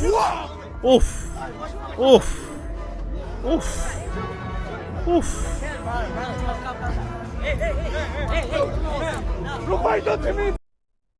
Jesus Christ. Yeah, so they got their revenge, basically. They got their revenge, and then a few minutes later, a few hours later, after a few hours after in the morning, HSTikkyTokky's out there having some breakfast with his friends. He wasn't even there during the fight, and he gets arrested by the police because, you know, he gets arrested by the police. Oh, feds are there.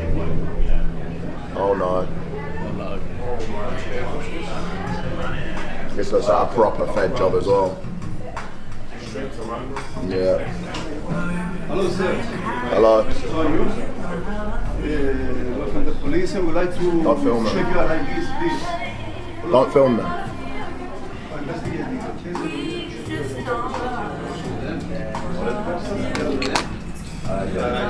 Hello, sir. You okay? These are proper feds, boy. Yeah. Where you come from? I have my ID on me.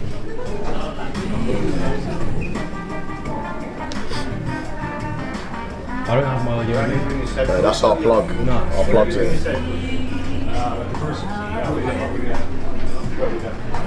Don't you get it? From Colombia? No. Where you come from? We're Dubai. Your name? Can I write it down? Passport or something? Nothing? He looks stressed now. He looks pissed. He looks pissed. What a fucking amazing, sensational, entertaining stream, man. Full of fucking nonsense. But I love it. For some reason, I can't get enough of that trash. I swear to God, I can't get enough of it. There's something about it. I just can't get enough of that trash. I don't know why. Don't ask me why, but I just can't. Anyway, moving on quickly. Let's talk about Messi. Messi's performance the other day. God almighty, man. God almighty. What is he? 38, 39 years of age? Rolling back the clock of time and just looking absolutely sensational. That hat trick, man. Scoring a hat trick during the opening game of the World Cup for your country against Algeria, who are no mugs, by the way. It's not like Argentina were facing some muggy team. You're facing flipping Algeria. They've got a lot of dangerous players in that team. And scoring a hat-trick the way that he did, sensational stuff from fucking Messi. Sensational stuff from fucking Messi.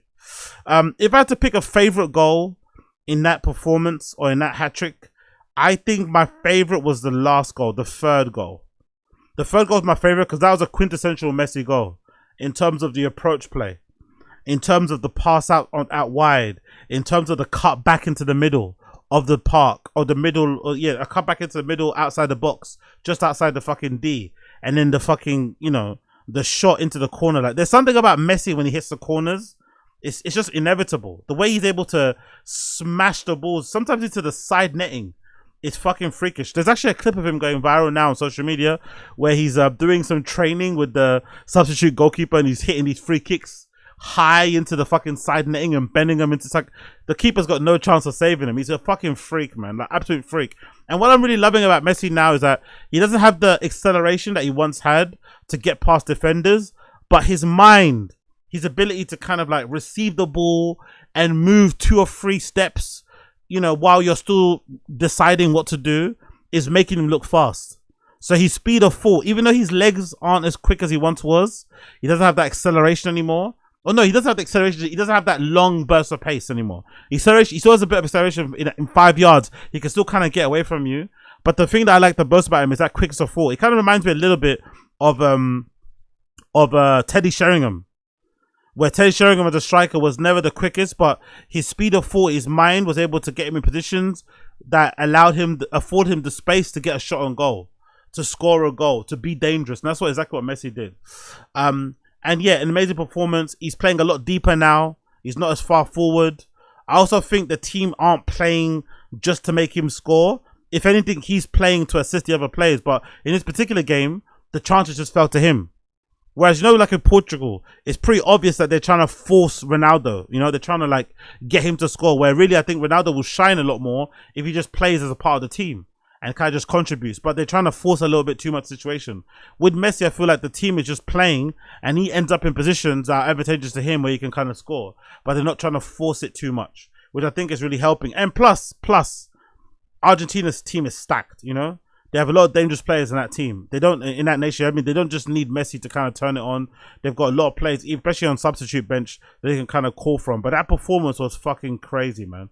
I think it was like, what, 2 left foot, 1 right foot. It wasn't obviously a complete hat-trick in terms of being a header, right foot, left foot finish, but it was near on. I thought the first goal, though it was electric, I feel like the keeper should have saved it. I feel like the first goal was more of an aura thing, you know? I feel like the first goal was more of an aura thing. Like the keeper got kind of like stunned by Messi's aura. But I feel like he should have saved that one. The Algerian goalkeeper should have saved that fucking first goal. It kind of went through him. Yes, it kind of bent last minute, but it didn't really go into the corners. The Algerian goalkeeper should have done way better with that first particular chance and saved it. That was kind of embarrassing that he kind of let that one go in. But apart from that, an amazing performance. Kind of felt bad for him after the game. He seemed very somber, very reflective. He's never really been a really braggadocious type of a player like a Ronaldo in terms of, you know, talking about himself and stuff and he kind of, you know, remind people of his accomplishments. But he did seem rather kind of reserved. And then after, it kind of came out that, according to himself, I think, or somebody from his camp, his dad is really ill. His dad is really, really ill. And yeah, and basically he received the news while he was out there during the World Cup. So, you know, you can only imagine what that's doing to him. So as he's getting praised of being the best player in the world and rolling back the clock of time and just being magic and whatever else it may be, you're also dealing with some real life things, you know? You might be the best football player in the world, and you might have all the money in the world, but, you know, you're kind of useless when it comes to stuff involving health and sickness and stuff. So it must have been a really strange, bittersweet time for Messi. You score a hat-trick on the first game of the World Cup for your nation, and then you're also receiving news that your dad is, you know, maybe really, really, really ill. So hopefully his dad gets, you know, makes a speedy recovery. But overall, the performance of Messi itself was just sublime. But it shouldn't be a surprise though. A couple of the warm-up matches before, he was playing really well, especially off of the bench. He came on and dropped a fuck. I forgot what team it was against the other day. He just a fucking masterclass playing in midfield. Came on at half time. And also seeing Scaloni crying on the bench was also fucking beautiful. They played together. Now he's managing him. But, you know, also Scaloni's just one of them players. He's just one of them guys. He's very emotional. He cries all the fucking time. He just loves football that fucking much. So big up fucking Scaloni. It was fucking great to see. And yeah, according to this list, says the all-time top World Cup goal scorers. First is Miroslav Klose with 16 goals. And I think he's only, 16. Messi's tied with him with 16. Ronaldo's second with 15, Gerd Muller with 14, and Kylian Mbappe with 14. So this might be the World Cup where the #1 FIFA World Cup goal scorer will be broken, you know? And somebody else will take over that spot. But that's some very, very impressive fucking company to be, especially Ronaldo. Brazilian Ronaldo being there is fucking crazy when you think about the amount of times he went to World Cups injured with like a fucking busted knee. You know? Ronaldo going to the World Cup with a busted knee and scoring what? 15 goals is fucking nuts. So big up blood clot Ronaldo. You love to see it. You love to see it. And yeah, so big up fucking Messi. I thought that performance was one of the best I've seen. One of the best I've fucking seen. Let's also talk about England versus Croatia. England versus Croatia game was definitely a game of two halves. I didn't think we played that badly in the first half, to be honest. I thought Croatia scored two absolute worldy goals, like world-class fucking goals, right? I think both of Croatia's goals might have been better than all of our goals. Not gonna lie. I think two of Croatia's goals may have been better than all of our goals, especially that first one. I'm a big fucking fan of the goals where a player passes it back to the person that's going to score, and then they do that kind of running onto the ball and whipping it. You know what I mean? That kind of curl finish at the top corner. Because it kind of reminds me of my favorite United player ever, David Beckham. He used to love that chance where he kind of gets it kind of like passed back to him into his kind of run of, you know, into his path of running or whatever. And then he just smashes it and it usually goes into the opposite corner or something. Those chances, it's really hard to do because the ball's kind of coming back at you in terms of, instead of kind of coming across your body. But when you get it right, ooh, it looks fucking crazy. It mashes the net, the ball goes flying. So that goal was crazy. Again, I didn't think the first half was that bad, but according to the coaching staff, one particular coaching staff came out during halftime with a Scouse accent. I forgot his name, and he was really laying into the team, saying about it was sloppy, it was this, and they obviously showed you that in the dressing room, you know, they've got really high standards in their coaching staff about what they want this England team to do. They've got very high standards. They know their ability. They know how good they are, and they just thought that wasn't good enough. So it was really refreshing to see the assistant coach come out at halftime and say, nah, that wasn't good enough. We need to be doing better. And then when we came out in the second half, Jesus Christ, bro. The lads were on fire. Whatever fucking Tuchel and his coaching staff said at halftime definitely worked. They came out on pure and utter smoke from the moment the fucking whistle went off. And then straight away, in the second half, Jude Bellingham scored that fucking amazing goal, which he probably could have passed, to be honest. He probably could have passed that goal. He didn't probably need to shoot from that angle, but he trusted himself, trusted his ability, was able to drag the shot across the goalkeeper. And usually that position anyway, to be fair, from when I used to play football, usually in that position, they always say if you're in that position running on the goal, just aim for the back post. If you aim for the back post, more than likely the keeper ain't going to save that, because most keepers are told to stay near post, to not let a goal kind of sneak in the near post, so they can't cover that angle. So if you aim it at the near post and you hit it with enough power and accuracy, it's going in regardless. So that chance by Bellingham might have not been as hard as people make it seem. He knew as soon as he gets like a good connection and it goes across the goalkeeper, that's fucking going in. It went in. He got his trademark fucking celebration, which was fucking sick.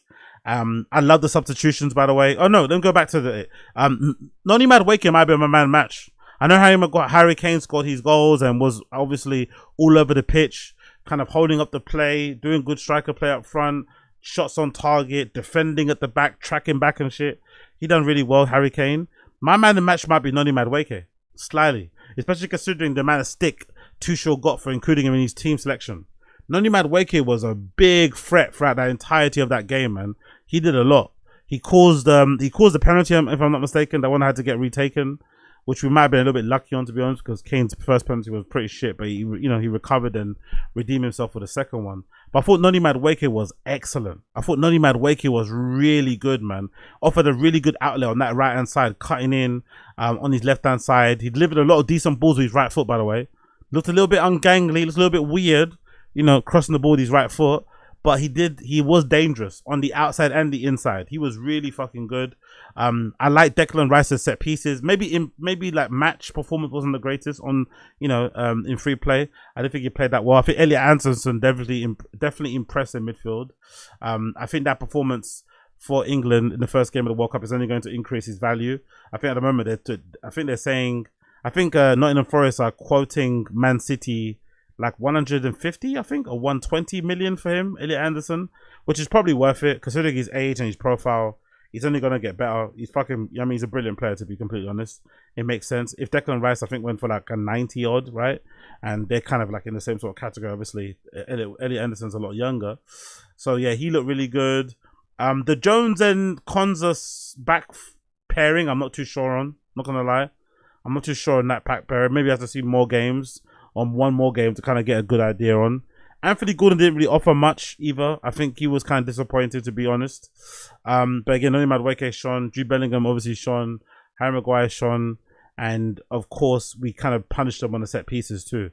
But I like what we're doing. I like how we got the mix of we can scumbag it and play like Stoke City, Arsenal / football with the set pieces because we got Declan Rice and Saka and shit. But we could also play like counter-attacking, quick football, you know, just like proper gegenpress Liverpool era football where we just go fucking crazy. We were all over them like a fucking rash, man. Like chance after chance, picking the ball up again, like pace. When Saka come on and Rashford, like, oh yeah, they turned up again. You saw them, they came out hungry, ready to make an impact. It was fucking great to see. Big up Rashford, very, very well taken goal. That counter attack was beautiful, by the way. Big up Dead Spence as well. Dead Spence looked really good as right back. Surprisingly, but I've heard some people in the comments or in the replies, Spurs fans saying that Dead Spence is actually a better right back than he's a left back. Although conventional people, you know, ascribe him to be a left back because he's left footed, they're saying Dead Spence is actually a much better right back than he is left back. So big up fucking Dead Spence. So he fucking did really well. And of course Saka came on. I thought that might have been Saka's best game since, I don't know, I can't remember the last time. Like that might be his best game in like the last couple of months. I don't think he's played that well for Arsenal that last couple of months. He came on and he was ready to go. Great performance from him also. Won a couple of free kicks, took his men on and shit, took his man on, sorry, on the wings. He was fucking amazing. I really fucking loved Saka's performance, so big up him. So great victory all in all, especially against a hard opponent. I would say they're kind of England's bogey team, right? They always have great quality in Croatian teams, loads of top European players. We play for top European clubs. They usually perform pretty decently in kind of, you know, in these kind of international competitions in general. And we usually always kind of, you know, shit the bed when we come against competition that's a little bit more, you know, of a opposition, of a bit more of a challenge than the people we face in qualifying. So big up the team, big up what we did there, big up the team, big up what we did there. Also need to big up DR Congo. Big up DR Congo on their first appearance in the World Cup for many years, and scoring their first goal and earning a draw against Portugal. Absolutely phenomenal. The videos of the DR Congo fans in the fucking fan zones, especially that one particular one where it's like a group of girls, I think, in the middle of like an all Portuguese sort of fan zone going crazy when it's called the equalizer, was brilliant. Was brilliant. You couldn't even hate on that. That was like a magical shit, like seeing all those Congolese fans just jumping up and down while surrounded by a sea of super glam looking Portuguese fans. So that was fucking great to see. Big up Johan Wissa. He looked like a real threat playing for Congo. I thought they had a midfielder who I really like too, who's got a really big afro. He was really commanding stuff in the middle too. He did really well. I thought the striker Bokambo or Bakambu was really poor in the places that mattered, man. He could have scored a couple of winning goals. Man. There's some really good chances that he got.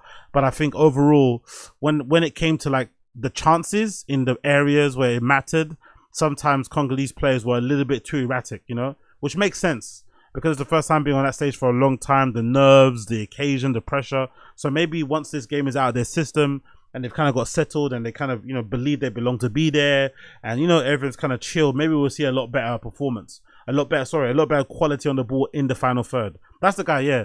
This Mautu Sami, I thought was really good. I thought he played decently in midfield.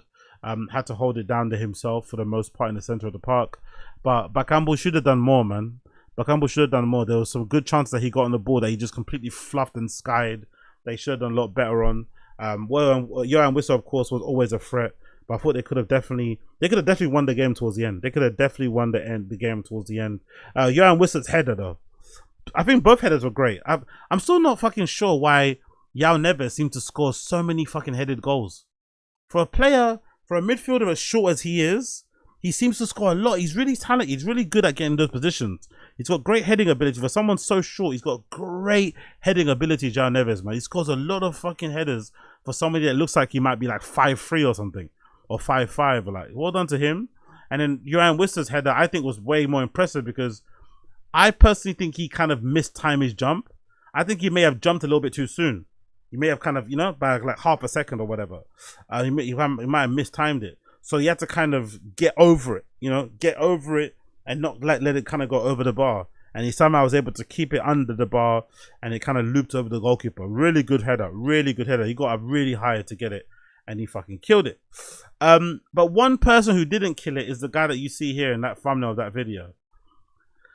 Cristiano Ronaldo, my guy, man, my goat. He didn't have a good game at all. I knew he didn't have a good game when I heard Wayne Rooney praise Ronaldo for standing in offside positions and occupying spaces and shit. I was like, what? He said, oh yeah, people don't know, like, what he's doing is fucking amazing. He's really helping the team. He's standing in offside position that's keeping them occupied, keeping the Congolese defenders occupied and busy. They're not focusing on him, so it's creating more space behind. I was like, huh? He's hardly touched the ball. He's not got involved. Like, I don't think that's a good thing. So it was almost like when Rooney was trying to say, oh, Ronaldo's playing like the scarecrow role. Like, that's what he's doing. He's playing the scarecrow role where he's just standing in opposition places, hoping that it's going to distract the Congo's defenders so that more space can open up for his other compatriots, which wasn't true because I felt like he was trying to get on the score sheet, maybe a little bit too much. Those positions where he was getting in, where he was like not leaving the ball for other players. There was one particular shot that he had where he could have, where the ball clearly came behind him. I don't know if he heard the shout.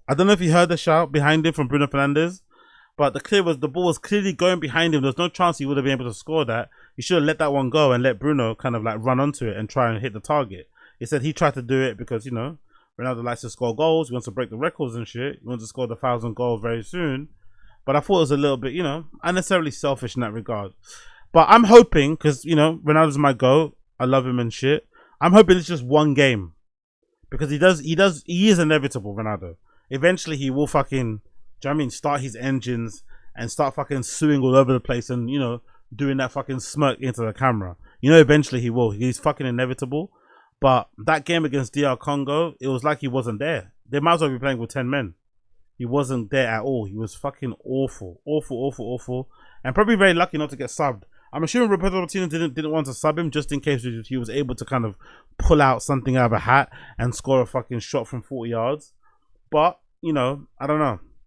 It's going to be interesting to see what Portugal do. If Portugal progress later on in this fucking cup competition, in this World Cup, I'll be curious to see what they're going to do about Ronaldo. Because there has to come a time where they have to kind of decide, like, you know, what's more important, playing this guy every single game or ensuring that we win the games. And maybe sometimes having him come off the bench might be a better option. Maybe having Ronaldo coming off the bench like for the last 20 minutes might actually be a best option. Same with Messi. I don't think Messi's going to start every single game. There may be games where he may have to come off the bench, but I think there has to be an option too for Ronaldo, you know? At the moment now, I think if Roberto Martinez took him off, I think he'd kick a bottle, you know? Like, that's where he's at right now. But I think they need to get to a place where, you know, they realize, okay, cool, you know, your legs are not what they used to be. Things are fucking changing. Maybe, you know, what you want to do in your mind, you know exactly what you want to do, but the body's not responding in the same way. That's what happens when you get older. You're a professional football player, your speed of thought kind of leaves you. Hey, for the next, you know, for the sake of the next legends or whatever, for the sake of the next couple of games, just step aside a bit and let the other players do their thing, innit? That's what I would do. That's what I would flipping do. That's what I would flipping do. But big up Ronaldo anyway, same way. World Cup's been really enjoyable anyway. I've actually really enjoyed it, especially now that we've seen a couple of games. I think FIFA deciding to expand the World Cup and add these extra teams has definitely been great. It's definitely made it way more worthwhile. It's definitely made it way more watchable, especially the earlier rounds. You know, the earlier rounds and stuff. It's made the games way more interesting, especially all the different characters, all the different teams, all the different characters that they're kind of attracting all across all across America, all across Europe, all across the world, really. All these watch parties. I saw one clip as well of everyone in Kinshasa, the capital city of the fucking Congo, going crazy over the victory. Like, it's just great to see. It's great to see all these different stories of people who flew to America just to go watch it there, by the way. I saw one guy, well, I saw mostly Scots, actually. Mostly Scots who've flown to America just to go watch it in pubs there. Not even go to the stadium. The ticket prices are too expensive, so they're just gone there just for the vibe, which I really do like. So big up them, big up them. I'm talking about vibes, actually. I think this weekend is Fête de la Musique, right? I think this weekend is Fête de la Musique. So big up all my people them who are going to Fête de la Musique. I'm pretty sure this weekend is Fête de la Musique, which is how do you describe it? It's basically like France's version of Notting Hill Carnival, but instead of it being like Caribbean centric, it's more to do with like world music, as the name goes, right? Party of the world, or no, world party, right? No, music party of the world. Yeah, I think that's what it basically means. Party of music. No, Fête de la Musique means party of music, not world. Fête is party, so it means party of the world or party of music. Party of the music. So that is like what they do over there in Paris usually. I'm pretty sure it's coming up this weekend, and for some reason it's captured the attention of people in London. A lot of UK people love to go there. I'm assuming probably because of the Afro beats and the fact that a lot of big European singers and stuff in that world are super big over here too. So it's going to be a fucking crazy weekend coming up. I can't wait. The timeline's going to be full of interesting memes. So yeah, there's a few people already out. I think there's a couple of girls already out there, right? Well, I see this clip already going viral. It says the London girls are already in Paris. Even we haven't got back yet. So yeah.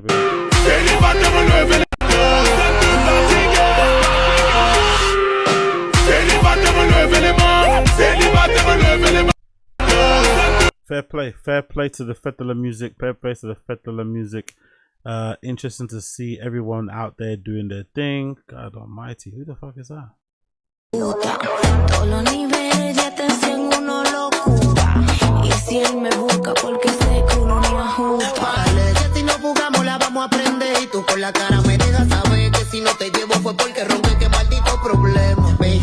Is this against TOS? Hopefully this isn't against TOS. Hopefully this is not against TOS. That might be against TOS. That might be against TOS. That might be against TOS too. That's definitely against TOS. That's definitely against TOS. If this gets age restricted, you know why, innit? If this gets age restricted, you know why, one.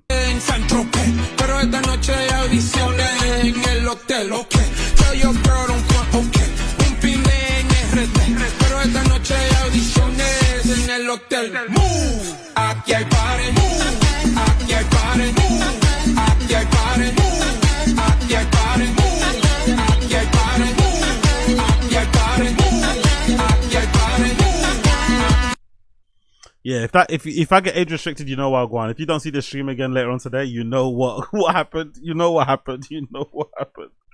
Yeah, big up the Fête de la Musique people.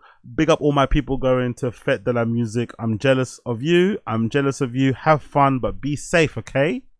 All of you people going Fête de la Musique, have fun, but be fucking safe. Be freaking safe, you psychos. Talking about psychos, big up Charli Xcx. New album coming soon. Charli Xcx new album coming soon. Did the cover story with Rolling Stone, where she spoke briefly about the whole like the dance floor is dead thing that kind of caused a bit of drama and controversy on my side of the timeline. Specifically people like John Summit, Rachel Jordan, and a few other people saying, oh, that maybe it's dead on your side, dance floor isn't dead on mine. People kind of getting the hissy fit, right? And I didn't think it was that serious.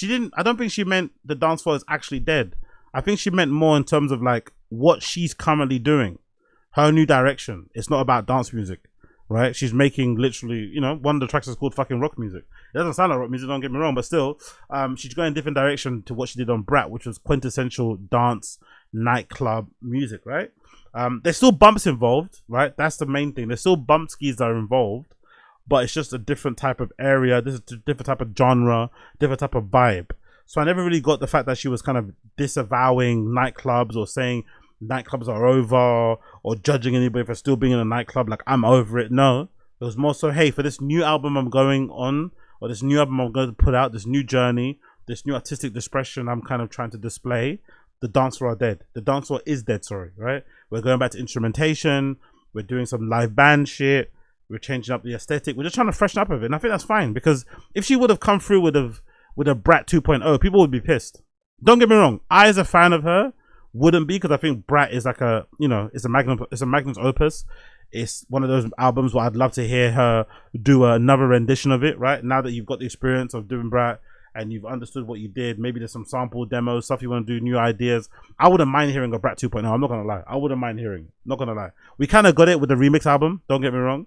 But I wouldn't have been opposed by it. But if she did just release a Brat 2.0, people on the timeline will be criticizing her. Oh, she's not being creative enough. It's unimaginative. It's not original. Challenge yourself. Push the sound. Lazy. And the moment she decides to, you know what, change the aesthetic, loads of leather, right? I feel like the leather is a really good indication of it. The black and white videos is a good indication of it. The kind of like housey afters vibe of it, right? There's not a lot of like club shots, and mostly it's like a afters, after a gig type of vibe. It kind of gives you a different type of feel. You know, so people are still complaining, but you know, kind of shows you that people will never be happy. So let's take a look at some of the stuff that she was saying on this particular thing. So no, first of all, maybe let's check a look at the pictures, because this is actually from the Rolling Stone magazine. Let me see if I can get a hold of the pictures courtesy of the Charli. There's an official Charli Xcx update channel or account that I follow that usually has all the stuff on it. Let's see if I can find it. Bear with me 2 seconds. XCX up, is it? Let's see. That one. Where is this? It's like an update channel that I follow, isn't it? Where are you? Where are you, Charli? Not that one's another one. Where is she? The Angels video. Oh, she looks okay. She's doing a lot of stuff. Okay, there you go. We got a couple pictures here. So this is from her official Instagram. These are the pictures that she took with Rolling Stone. Looking gorgeous. We love it. Can't go wrong. And one here as well. So you kind of get the vibe of what she's trying to go with. So let's read the article courtesy of Rolling Stones. Charli Xcx. I don't have fucking hobbies. This is my life, which is music. I'm assuming, right? Let's read a bit of this. It says, Brat made her a cultural phenomenon, but she refuses to repeat herself. Love it, by the way. All my favorite artists don't repeat themselves. All my favorite artists, from Drake to Kanye to someone like a Charli Xcx, do not repeat themselves. Everything's always fresh. You know, for better or worse. It might be bad, the fresh stuff. You might not like it, but they're always going to give you fresh sounds. Tyler, the Creator's another good one as well. He does the same sort of thing. It's never a repeat. It's always fresh sounds. In a vulnerable, hilarious, occasionally spicy interview, the British superstar goes deep on her life after Brat, her mental health, and why her bold new album isn't a rock record. Even though she's got a track that says rock music. I love it, by the way. I love how complicated she is. Charli Xcx believes in ghosts, which is why she tends to keep a safe distance from wherever they might gather. That might be difficult on this mid-May afternoon, considering we're standing in a grassy 54 acres that make up Hollywood's Forever Cemetery, where Charli Xcx suggested we film this interview. Roughly 95,000 souls rest here, including those belonging to Judy Garland, Cecile B. DeMille, and Dee Ramone. But Charli isn't about to grab a Ouija board. In fact, the 33-year-old pop star suspects this might be too late. We're probably possessed now, she says, as in a loud British accent, gazing through the signature black wraparound sunglasses. We're in an area of Hollywood forever known for the Garden of Legends, which overlooks a serene lake decorated with weeping willows. She's wearing a custom all-denim Levi's set of low-waisted jeans and a frayed zip-up jacket. The skies are gloomy and overcast, fitting for a trip among the tombstones. Strictly speaking, Charli doesn't need the shades.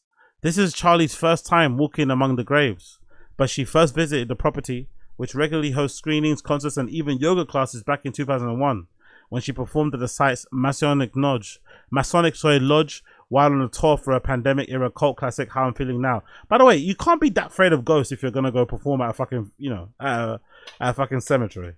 You can't be that deathly afraid of ghosts if you're performing at fucking cemeteries. Come on, Charlie. Death surrounds us, but there are signs of life too. Peacocks roam the grounds, fanning their feathers next to the cemetery of 1962 Rolls-Royce hearse, while turtles, ducks, and feral cats go about their day. This gang over here, Charlie says, pointing to a pack of ducks waltzing across the lawn. I love the sound they make. So cute. There's her on the cover, looking fantastic.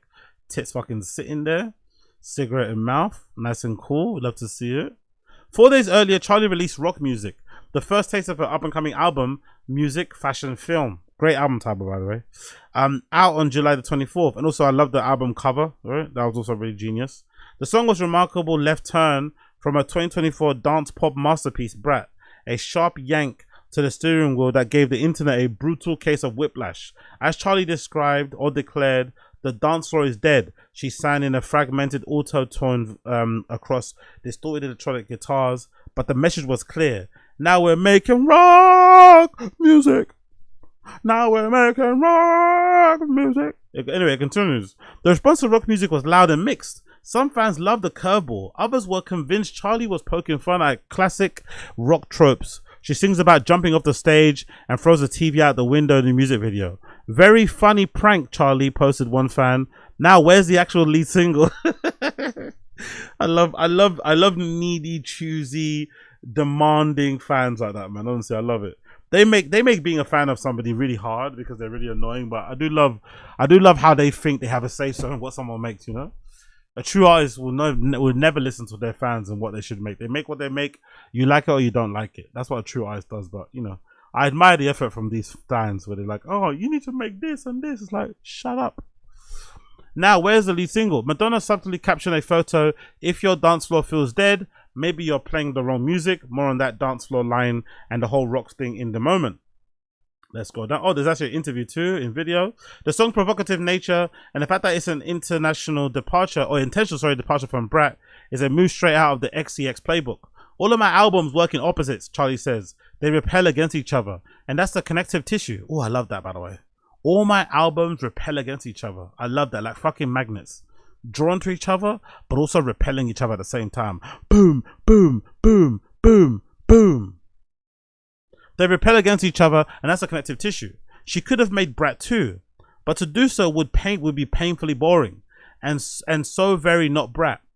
I knew when I was making it that I was never going to make that record again. Wow, that must have been bittersweet. I was not creatively rewarding for me to make the same thing twice. Charlie has been making music since she was in her early teens, co-writing, appearing on the 2012 iconic pop hit I Love It, and her own Boom Clap, before she went on to release thrilling hyperpop gems like Vroom Vroom and I Love You Too. But it took years for a mainstream audience. That's why Brat was so amazing, because most of us on the underground, most of us that are in the know, myself included, right? I'll give myself a pat on the back. We always knew that she was the one. We always knew that fucking Charli Xcx was the fucking one. But it took the world a while to kind of catch up. But when they did catch up, they caught up on one of her best albums ever, which is Brat, you know? That was a good way for them to catch up. They catched up when she was able to kind of, for somehow, I don't know why, particularly Brat, it came together, but she was able to kind of, you know what I mean? Every bit about her, that's the best thing that we kind of love, was able to package it all in one fucking great album that somehow resonated with regular people. Super, super amazing, man. Big up fucking Charli Xcx, man. Absolute legend. Not in the making, already a legend. It says here, I used to never think about Billboard, but now I'm starting to thinking again, wondering about whether I think I deserve commercial success. She sang on Hyper Brat Cut Rewind. And sure enough, that's exactly what she got. Brat dominated the charts and critics' year-end list, but more than that, it made her a cultural phenomenon. It infiltrated seasons, Brat Summer, dictionaries, Collins named Brat the word of the year, and even politics. Kamala Harris 2024 presidential campaign. The electric lime green of the album art seeped into fashion and meme culture, while the definition of Brat no longer meant whiny children, be it begging for ice cream, but confident, unapologetic adults whose flaws only made them more beautiful and chic. I loved how she built that persona out, says Charlie's friend Emily Ratajkowski. It's a woman who's contemplating motherhood while still doing coke and dancing on tables. It's genius. Yeah, to be fair, it did resonate with a lot of people, because there's a lot of women out there that feel the same way, I feel like, you know? And it was at the right time too. She's at that right age, 33, deciding what to do, have kids, settle down. That'll take time out of her career, shift things, you know what I mean? It was a really good album. It done really well in doing that, terms of, like, you know, basically capturing that fucking friction, you know? Capturing that fucking friction on several amazing records. My favorite record on that, or my favorite tune on that album, is definitely Back to Back. Back to Back is just, oh God almighty. I can play that again and again and again. So fucking good. Brat inspired SNL skits before Charli worked double duty as the show's host and musical guest. She also headlined arena tours and released a superb remix album called Brat, and it's completely different but also still Brat. Charli capped the Brat revolution with The Moment. I haven't watched that still. I've got to check that out. The 2022 or 2026 mockumentary on an era that just one of the many credits of a burgeoning filmography, alongside up-and-coming projects like Kathy Yan's The Gallerist, and currently untitled with Japanese horror director Takashi Miike. And earlier this year released a soundtrack to Wuthering Heights and an Emerald Fennell's sensual period drama starring Jacob Elordi and Margot Ruby. She's also got another album too, right? That's Polish. What's that album that's Polish? Let's see. Charli Xcx movie. Is it Polish director? Polish director? What's that one called? There we go. It's called the Europjaka.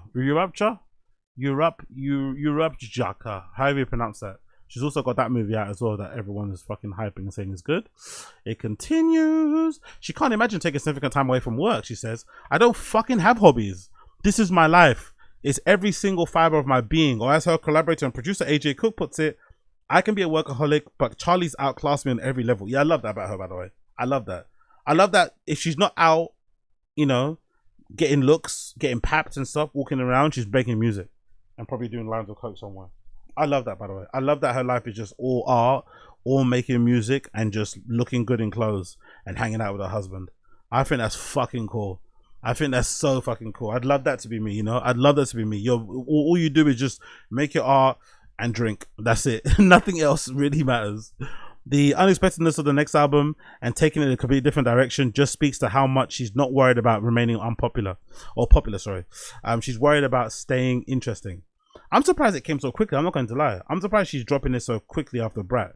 I thought she would have taken a longer break, but you know, she's probably trying to, you know, capitalize on the momentum. And once inspiration strikes, however, whenever it does strike, you act on it. You don't put it off. You don't put it off. Charli would probably put it in a different way. She says, I don't really feel the need to explain my intentions behind anything I do. I agree with that. I'm a big believer in never having to explain yourself, ever. But I'll just say I find these things can be earnest and funny at the same time, and they don't have to exclusively live separately. That's how I feel about a lot of my work. And if people interpret that as trolling, then that's fine. Okay, I get it. So it's earnest. You can be earnest while also be funny. Yeah, I get it. But I also think it's sometimes a bit of a cop-out. This earnest and funny thing is sometimes a bit of a cop-out. It's like you kind of want to avoid criticism. Oh, I'm just joking. I'm just trolling. It's like, no. If you're trying to be funny and you're trying to be a little bit mean, be mean and stand on it. And if you're trying to be earnest. But I hate the whole like doing it at the same time type of thing, because then you can never really be called out on what you're saying, because it's always a fucking troll, which is like exhausting in itself. But hey, what do I know? And yet, despite her seeming no fucks given persona, Charli does in fact give some fucks. Over several hours with me in New York and LA, she'll be vulnerable, spicy, teary-eyed, damn funny. She'll go deep on her mental health and the internal battle over how much she does and does not actually care about public perception. The discourse is loud and sometimes it can be very, very overwhelming. Yeah, I can imagine that. But that is just part and parcel of being an artist, really. I feel like a lot of newer artists or younger ones, I don't know why they really struggle with that part of it. That's like one of the things that should be a given. When you put yourself out there, you're going to have to be okay with people having their own perception of you and making up all different types of narratives and storylines and laws and purposely misinterpreting what you said and not giving you grace or not giving you the benefit of the doubt. It just is what it is. There's nothing you can do with that. But a lot of these newer artists really struggle with that. They seem to really struggle with people not understanding them. Like, no, understand me like this. I meant that. I was like, fuck all that shit. Say what you say. You know what you meant. Put out the word that you're proud of. You know, stand by it. If they don't like it, they don't like it. You know, maybe I'll catch you on the next one. Maybe I can change your mind. Maybe I can't. Who knows? But just constantly worrying about what people think about you or how they think about you is just a bit waste of time, really. But hey, it's probably easier said than done. This is also why she says she's overdoing press. This is probably going to be my last long form interview with a journalist for a minute, she tells me. Yeah, right. She'll be back again next week. You got in there right at the end. The 1973 gothic thriller, The Iron Rose, is one of Charlie's mine. Directed by John Rowling, the film centers on a first date that goes horribly wrong after the couple gets lost in a sprawling cemetery.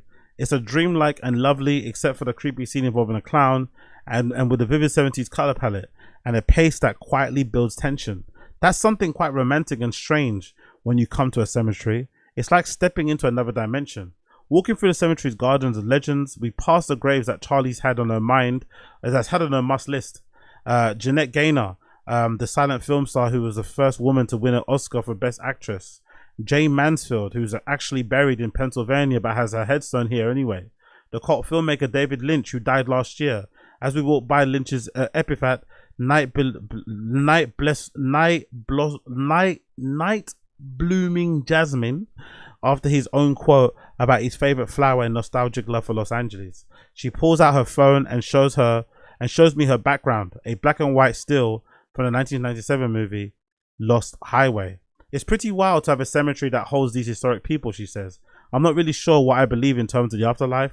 I think once you go, your experiences is over the world. So it's funny to think about the known people being buried here, because in death, everybody's really the same, aren't they? Which I think is quite cool. Cool is a word Charlie uses and thinks about a lot.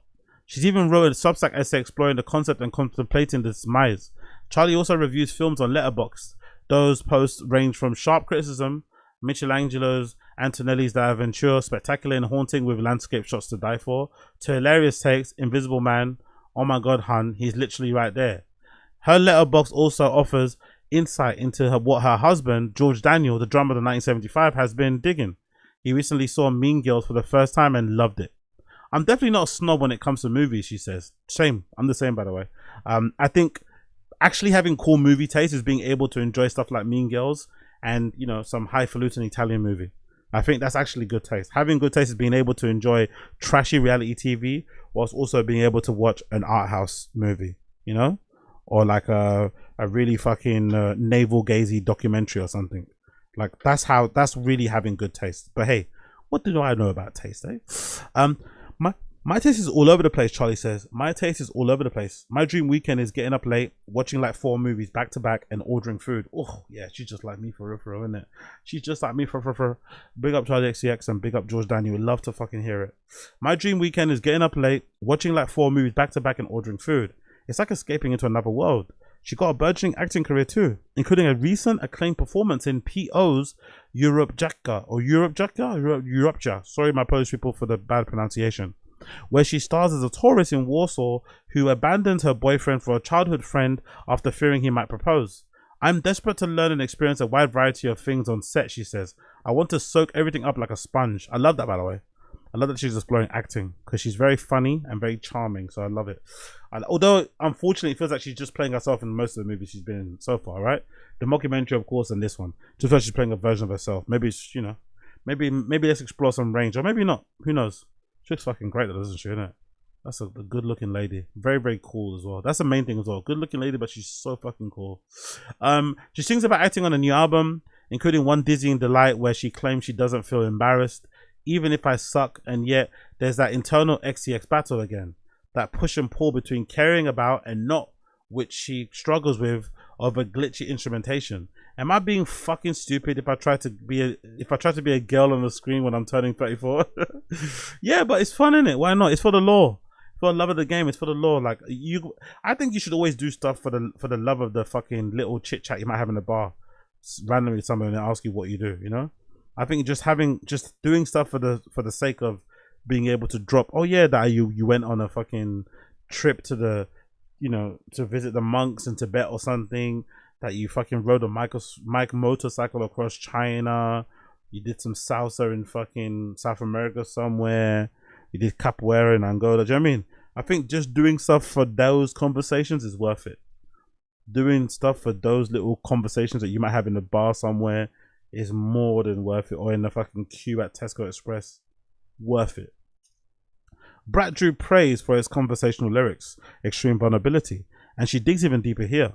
What's interesting for me about the whole record is that Charli still managed to look in this lyrical way at herself and get to those brutal perspectives that really work with the music, says A.G. Cook. It has some similarities with perspectives on Brat, but even more inward, like, oh, you thought Brat was diaristic? This is another extreme in a sense. I love how much A.G. Cook fucking rides for Brat, man. Rides for Charli, sorry. I love how much A.G. Cook absolutely rides for Charli. He loves that girl down. I love it. Big up A.G. Cook, legend in the game. A Brat follow-up wasn't something Charli planned on creating quite so quickly. That's what I was asking, by the way. Why is she putting albums up so fast? I was really ready, she says, to piece it out and take a break and not make music. It felt very creatively drained, not inspired to write anything new. Then suddenly inspiration came.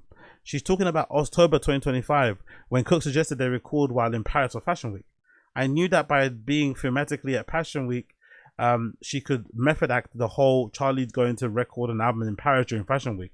I knew that would get her personality. Charli loves to work in a tight window of time. Some of my favorite music that I've made in my life, I've always been made in quite a chaotic, hectic interim periods where we're focused, she notes. Recording with Cook and their collaborator Fin Kien in Paris became the theme of the album. More than anything, Charli just really wants to make music with her friends. She dedicates an entire song to Cook with lines like "Feel so special just to know you. I'd cry if you died." The pair have been working together since 2015. Yeah, that's fucking sick. They're basically brother and sister at this point. They both describe their bond to be intrinsic. Conversations about the music are mostly unnecessary. Cook notes that they both share only child energy.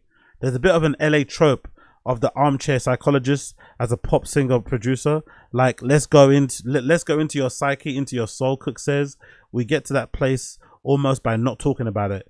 As Charli says, we communicate our friendship to each other when we make things. I love that. Cook thought the song dedicated to him was very sweet, but he also felt like it was an anomaly to music, fashion and film, admitting that he's surprised Charli kept it on the album. It's great that she did because it's a highlight featuring Charli's stream of consciousness songwriting and Cook's chopped guitar with a trippy tempo change thrown in for good measure. When I tell Charli that it sonically reminds me of The Strokes, she stares blankly at me. Cool. Charli's not a fan of The Strokes, it seems.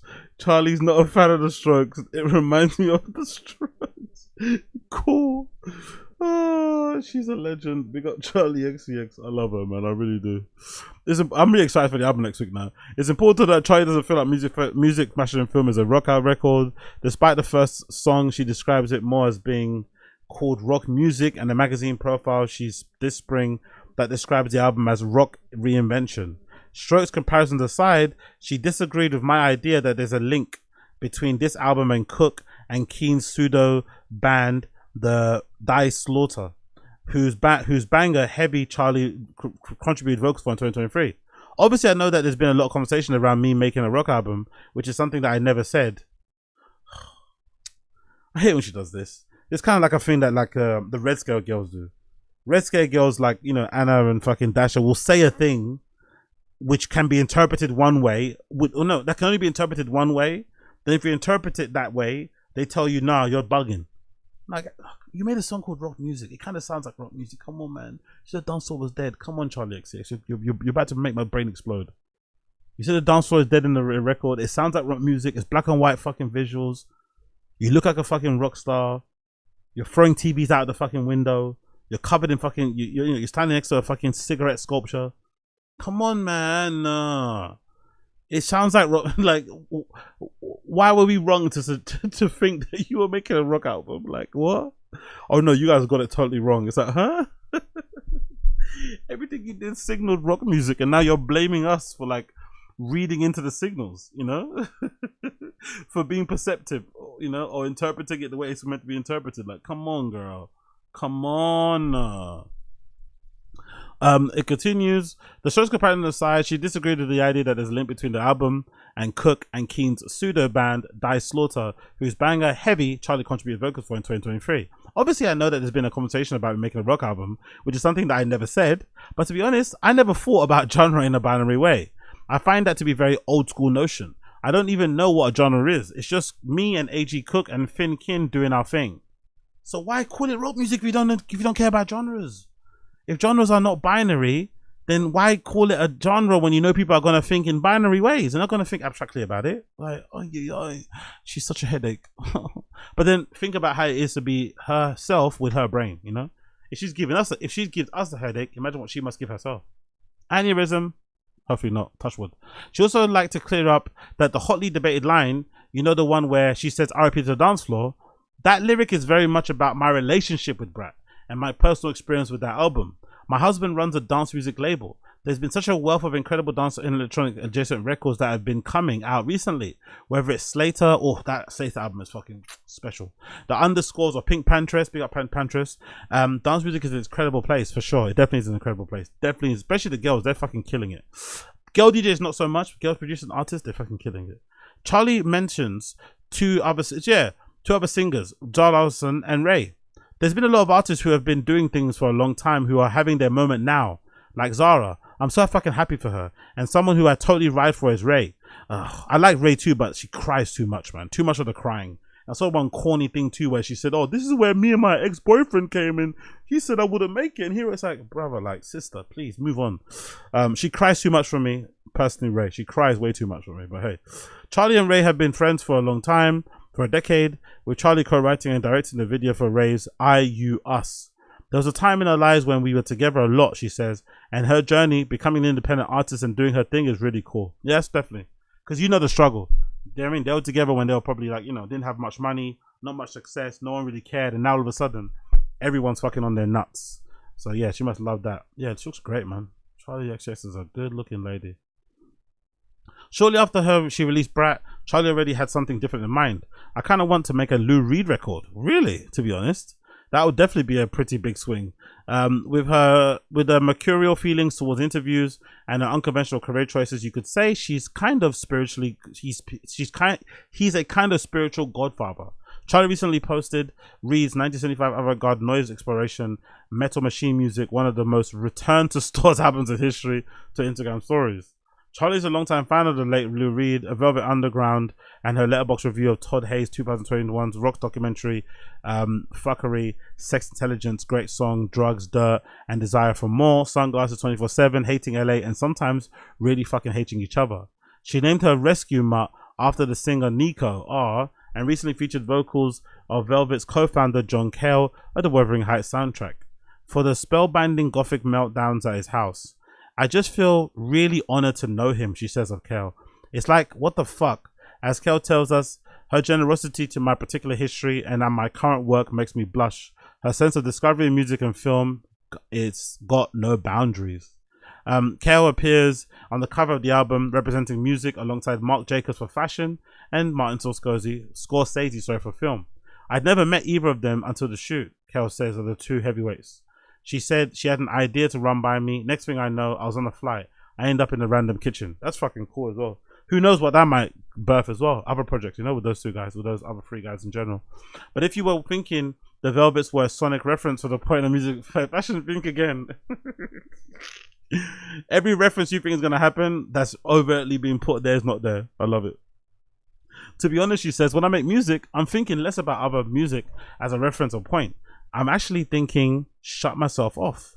And we just, no, sorry, I actually shut myself off and we just escape into our world. I've spoken at length about loving Lou Reed, and John Cale and the Velvet Underground, but I would say that the record sounds like any of that music. No. 2 weeks before we hang out in Los Angeles, I meet Charli at Reed's old neighborhood, New York City's Lower East Side. We have lunch at the Corner Bar, which is near her and Daniel's apartment. She splits her time between there and Los Angeles and London. Oh. When will I get my apartment in New York? When will I get my apartment in London? Oh my God, I can't wait. I cannot wait. I cannot wait, bro. Imagine having a crib in New York, LA, and London. The only one you need last is one in Berlin or something, or in somewhere in Europe. Maybe Madrid, maybe fucking where else? Maybe Rome. That'd be a wild card. Maybe Lyon. You know, imagine having a crib in all those places. LA. It basically covers the west coast of the United States. New York covers the east coast, obviously. Then you've got one obviously in London, whole of UK. And then you've got one in Europe that covers, you know, mainland Europe. You've got all your bases covered. Then obviously if you want to go out to, you know, Eastern what you call it, East Asia and shit, you have to obviously stay in the Airbnbs and whatnot. But oh, what a life! What a fucking life! We have lunch at the corner bar where near her and Daniel's apartment. We sit at the table in a private dining area, outfitted with a royal blue carpeting, royal blue wallpaper, and royal blue tablecloths. Charli is wearing a black blazer with a sheer striped tank underneath and black lacy bra peeking out. She orders a lemon ginger tea and sets her sunglasses aside. Charli lives in the same building as her longtime friend and collaborator, Rostam. Oh, Rostam, okay, cool, I didn't know that. Shit. He's a big, How Long Gone contributor and friend as well, right? Who tipped her off to an apartment next door to him.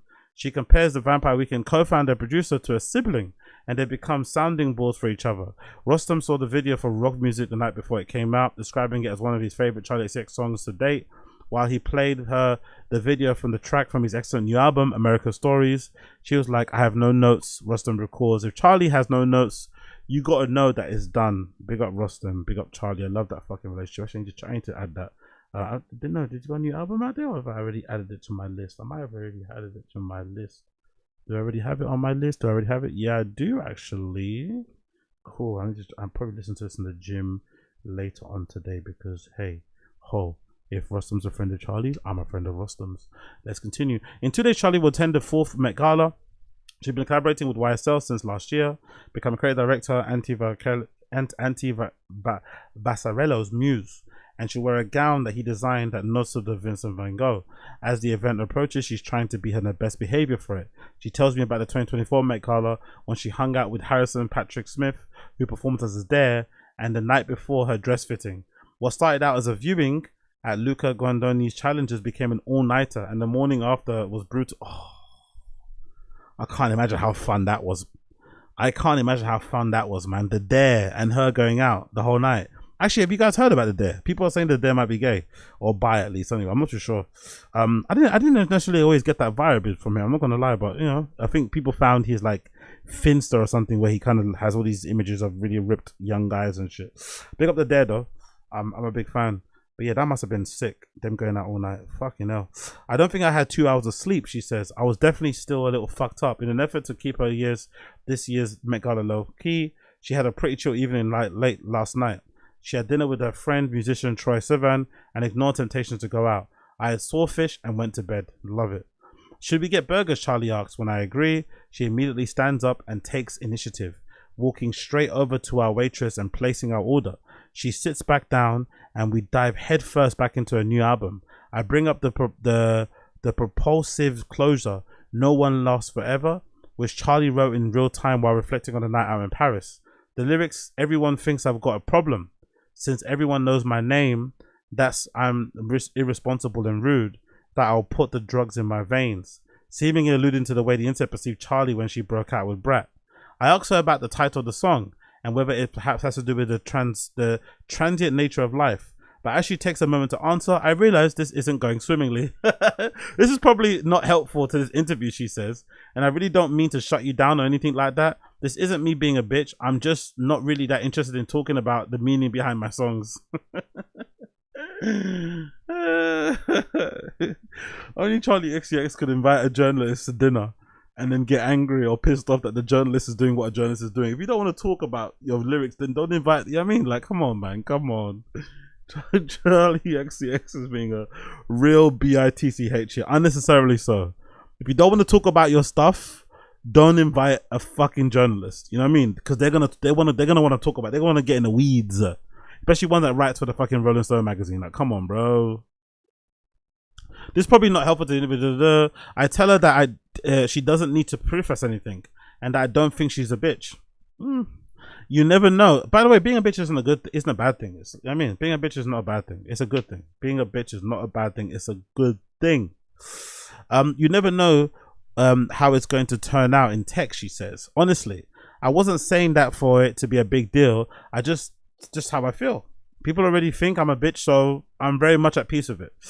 Good, I like to hear that. It's cool. It's not no drama or anything like that. It's just me trying to do what's good for me, because it's got to a place where my anxiety was physically affecting me and I can't actually process it in life like that. Yeah, I'm so glad I don't have anxiety, man. I'm so glad, because already I have loads of shit in my mind. You know, my mind's always working overtime, so I'm really happy that I don't have anxiety, because that would make things worse. Like, you know what I mean? Like, and I also like, I'm probably one of the only people in the world that probably really doesn't care how people think about me, you know, which is kind of concerning, because, you know, you should have a little bit of empathy and whatever. But that's long. Continues. Part of easing this anxiety has been scaling back on the coffee. Oh shit, I drink a lot of that. She takes it back. She takes it black, usually iced. Okay, that's still coffee, no? And planning out, by the way, she takes it black, pause. And planning out how her next tour will be less physically draining. Charli says she has a complicated relationship with being on stage, and that Brat tour was exhausting for her. Yeah, for sure. That was a big stage, and she was doing it all by herself, by the way. There was a lot of performance there, man. She was commanding that space. Like, that was a big stage. That was a big stage. As she was often rolling around on the floor, she suffered nerve damage in her neck from the tour. Ugh. She sings about it on rock music, and she threw her back out while filming the song's video. God damn. Big up George Daniel, bro. Big up George Daniel. Spud, bro. Spud. I asked Charli about how social media affects her anxiety, how often she's on it. Between our conversation on each coast, I noticed that she began posting more and more, whether it was responding to backlash of rock music or album title speculation fueled by her fans. I actually been a lot more offline, she says. I don't really look at it much anymore. I just better for my brain. I know people probably won't believe me because I'm inherently, at least in the past, a very online artist, but I recently have been really struggling with my mental health to the point where, if I'm being real, I'm in the worst place mentally that I've been in my life. Woo, that album's gonna be fire. Sorry to say this, Charli. Sorry to be toxic, Charli Xcx, but that album finna be fire. That album finna be fire. If she's in the worst place mentally, you know that album's gonna kick. It's gonna kick like a mule. It's gonna kick like a freaking mule. She says she's a big believer in therapy, though she needs to be better at going to more consistently. What grounds her is spending time with Daniel. Ideally in one city she can be in long enough to have some consistency in creating with her friends. Charli's also yearning to have more direct conversation with her fan. By the way, no conversation so far about kids though. I think the kids thing's off the table. I've not heard anything mentioned about kids. I think the whole kids thing might be off the table for her, it seems like. Charli's also yearning to have more direct conversation with her fans, which she's doing through invite-only events where she can meet listeners and give advice on making art. She attends one after the lunch in New York and throws another in London in late May. Definitely gonna check that out if possible. Oh no, that's already gone. She knows that while Brat was very conversational and vulnerable, the marketing campaign like the giant lime green wall in Brooklyn was massive in scale. Things have changed now. I'm interested in making things really intimate between me and my audience and sitting down one-on-one with person and having a conversation. The focus is all part of Charli's new era, part of the new prioritizing her time. I'm on this mindset at the moment that my life will end, as will all of our lives. I want to live my life exactly the way that I want to live it, because I don't get I'm the same. I want to live my life exactly the way I want to live it, because I don't get a redo. Come hook or crook. I'ma live it the way I want to live it. Start the GoFundMe. The day before Hollywood Forever, I catch up with Charli Xcx at a Rolling Stone cover shoot with Gus Van Sant. Charli wanted to film a director for the job, hoping specifically for an intimate black and white photos. It's yet another stark pivot from her Brat era. And by the way, I love that she picks up photographers too. This is fucking... And from her recent glossy high fashion shoots, it's less about being hidden behind hair and makeup and wind and drama. And don't get me wrong, I love shoots like that too. But with Van Sant, I really wanted to do something honest. Van Sant's two Australian shepherds, Leo and Burrows, exactly roam the Hollywood Hills property, which has a backyard overlooking the Hollywood sign and Griffith Observatory. The kitchen counter holds 4 packs of Parliaments, Charli's brand of choice, plus 3 lemons and a massive bouquet of flowers from Steve Lacey. Oh, that's nice. We recently worked with Van Sant. Charli's things are all over his bedroom, including a vanity, a rack of black outfits and heels, and several trays of silver jewelry. Standing in his purple jeans, Asics and jeans, and plain t-shirt, Van Zandt captures Charli throughout the house, from his garage to an empty bathtub. "Sorry, my buckle is scratching your tiles," she says, wearing the black leather. Van Zandt continues to snap away on his Leica, giving his calm, good-natured smile, and tells her not to worry about it. Charli and Van Zandt have a mutual friend, Matt Kopskin, who adapted Van Zandt's 2005 Kurt Cobain-inspired film Last Days into an opera. The two spoke on the phone not long ago, but only met today. They both have art school backgrounds. Charli briefly attended Slade Arts Fine School in London, where she met Kopson, while Van Zandt went to Rhode Island School of Design, and have each tried their hand at painting. We both escaping from painting world, Van Zandt tells me after the shoot. She was painting and she started doing more performance-based art pieces, and in my case I worked my way into film department. Signs of Van Zandt's work can be found around the house. The soundtrack to his 1989 film Drugstore Cowboy, which starred a young Matt Dillon, and a photo of him with Dillon on the wall, and a 2021 Gucci photo book featuring some of Van Zandt's photos. Van Zandt has been taking portraits for decades. He'd often shoot himself Polaroids of actors he met for roles. You needed a record because 1994 there was no internet. Spending time with Van Zandt's home was exactly what Charli needed. Gus's vibe is so calm, she says. Calm is something Charli needs more of. She's doing her best to get it. "I know what I really want to do, actually so badly," she says. "I really want to go to Sweden for the summer. Whenever I go there, I feel like this sense of being grounded. A lot of Scandi people that I know have very refreshing take on life and on existing in the world." Love it. Oh, she looks great, man, isn't it? She was fucking amazing there. Is she into spas, I wonder? Bitch, get the fuck out of here. Yes. The next day at Hollywood Forever, we're standing in a dimly lit Masonic lodge. Charli takes her sunglasses off and scans the cozy venue. There's a scarlet curtains and rows of empty chairs. "I'm not super well versed on the intricacies of this architecture," she said, "but it's pretty extreme, isn't it?" Charli first came to Los Angeles around 2009. There was no groundbreaking arrival. "I don't have any Miley Cyrus hopped off a plane in LAX kind of memory," she says, quoting party in the USA, but she remembers certain details. She had frozen yogurt for the first time and attended house parties that she likens to 1996 film Swingers. She didn't drive, and she'd often get rides with producer Ariel Rusherstein, who's also worked with Haim and Vampire Weekend. She'd stay at the now closed Grafton in Sunset and recalls sitting at the hotel pool at midnight eating In-N-Out. She was pretty lonely, 5,000 miles from home, but her career was just beginning.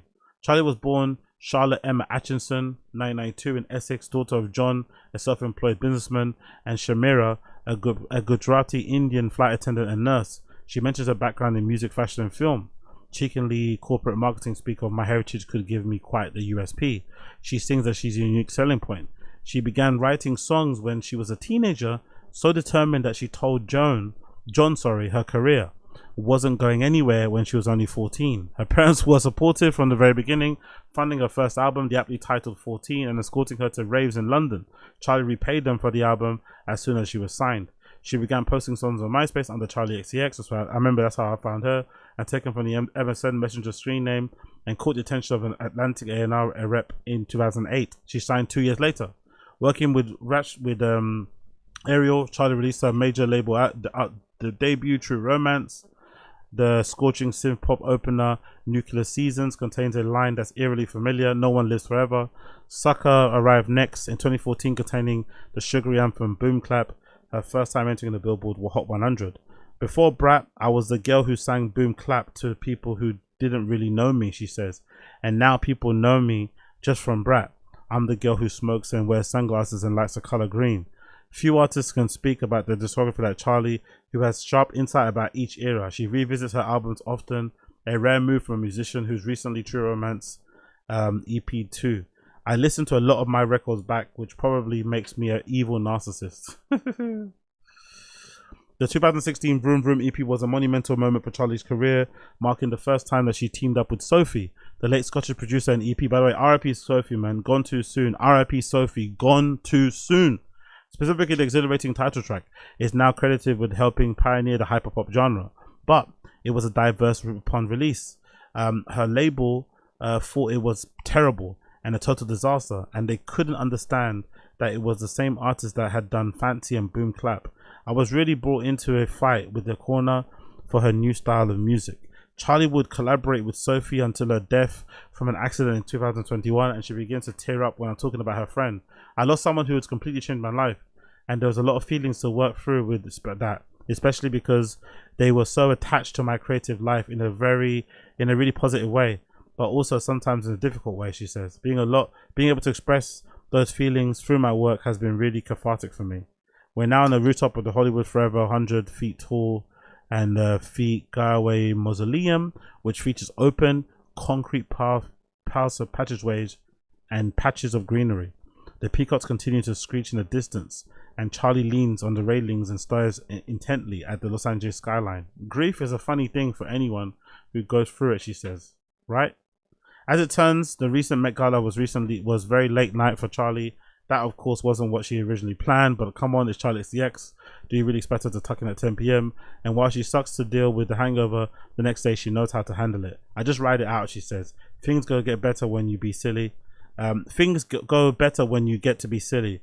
When you go out to a delirium state, you just go and maintain the upbeat, happy vibes. I asked Charli how she's been doing since our conversation in New York about her mental health. She said she's been talking to her friend Matt Healy of the 1975. He was being helpful in this way, she says, but she's still trying to come to terms with the chatter online. I'm finding it tough. I don't know, she says. I'm finding my emotions very, very volatile at the minute. I'll be honest. You've been great. You've been really kind and so respectful. It makes me emotional, actually. The shades are on, but I can hear in the voice crack. I don't always feel safe doing this kind of stuff, but you made me feel pretty safe, she says.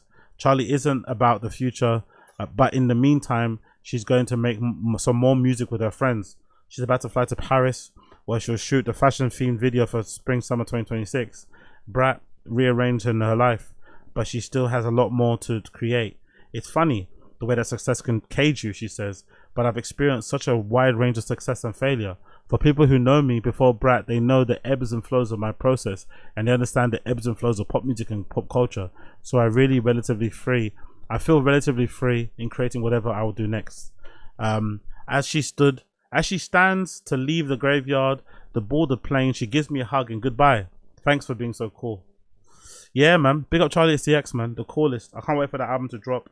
An amazing article, an amazing kind of, feature here on the Rolling Stone magazine. I think they did a good job of capturing her positives, her somewhat negatives, her process, her contemplation, place in life, everything. Especially as a young woman, there's a lot going on there, isn't it? A lot going on there, which I can't wait to hear on the album. And unfortunately for her, some of her pain and her issues are going to make for a really good album for us as listeners and fans.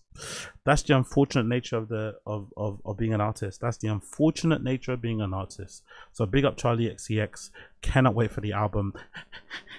Cannot wait for the album. I swear to God, I can't wait. I swear to God, I can't wait. Oh, it's going to be one of the greatest things we ever heard. It's going to be one of the greatest things we've ever freaking heard.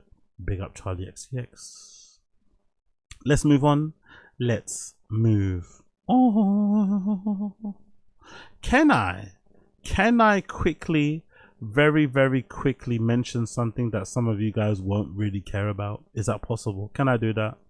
Yeah, I can, because it's my fucking show. I can do what the fuck I want, right? So here's what I want to talk about. First things first. Big up Supreme.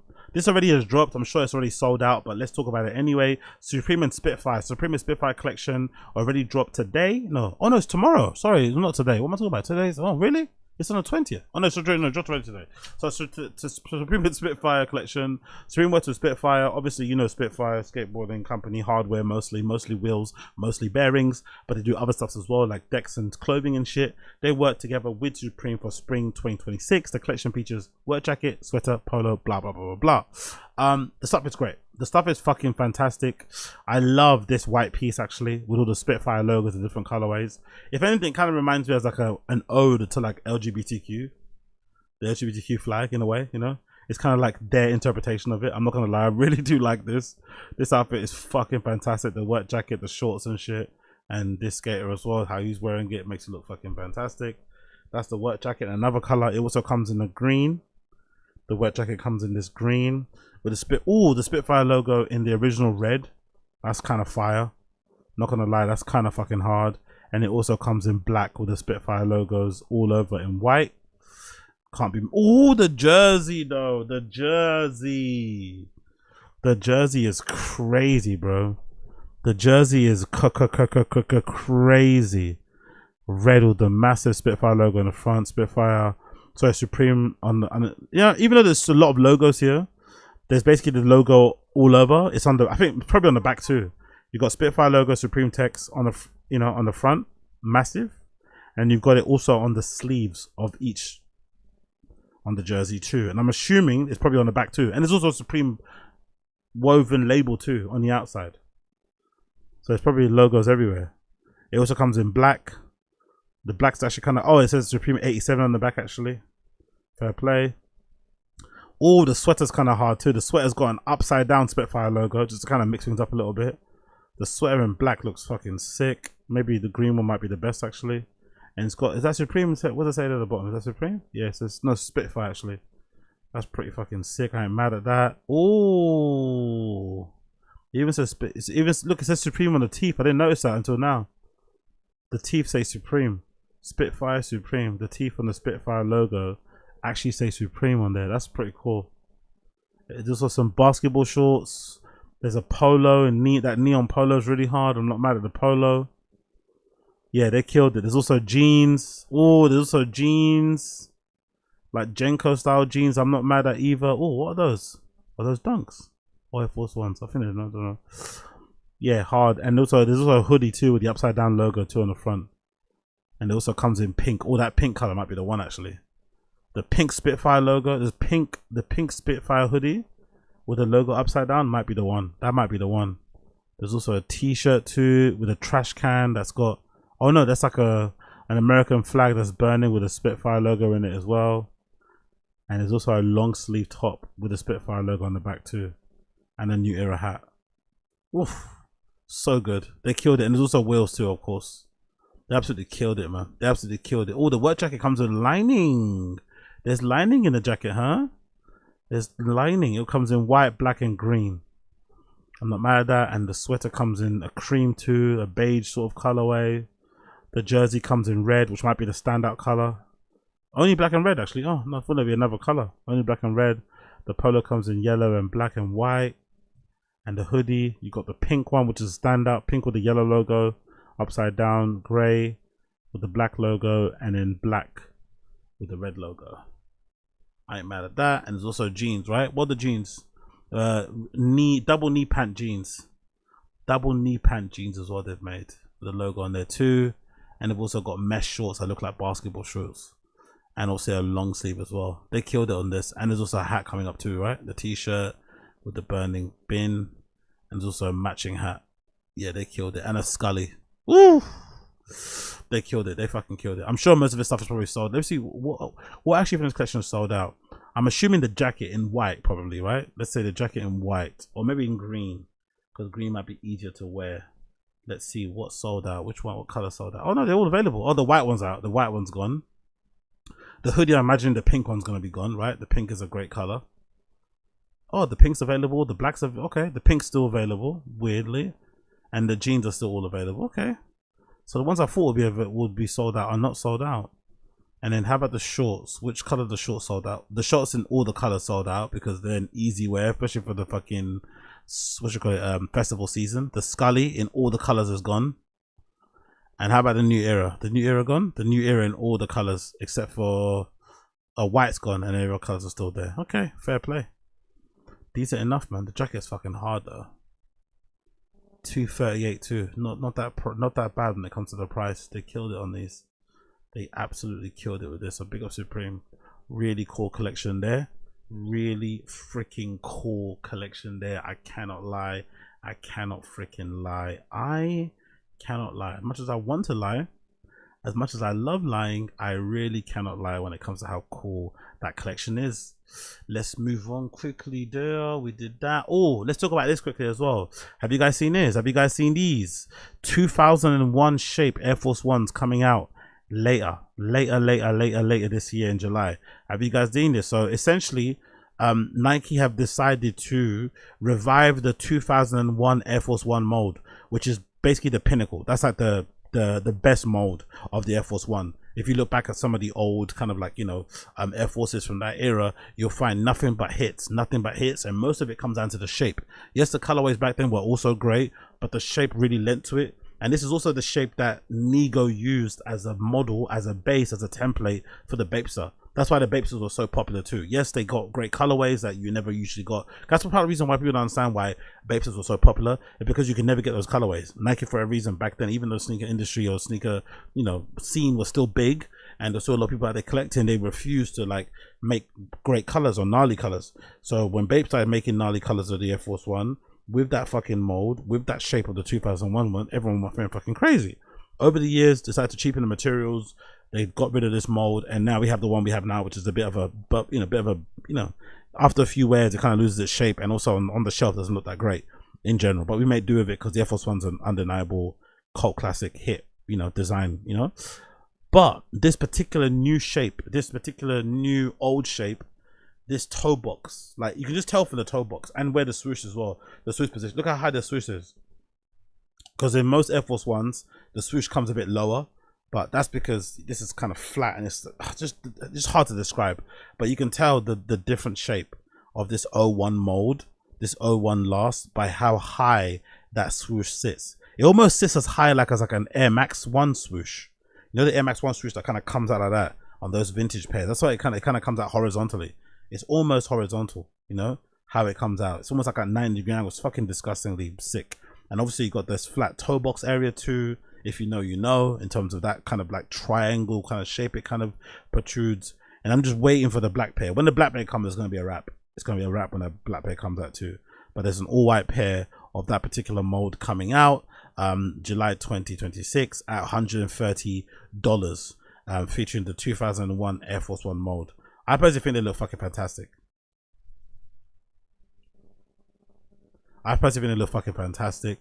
Look how they look in the hand. The shape is fucking banging. Like these, you have to double up on these. You have to double up.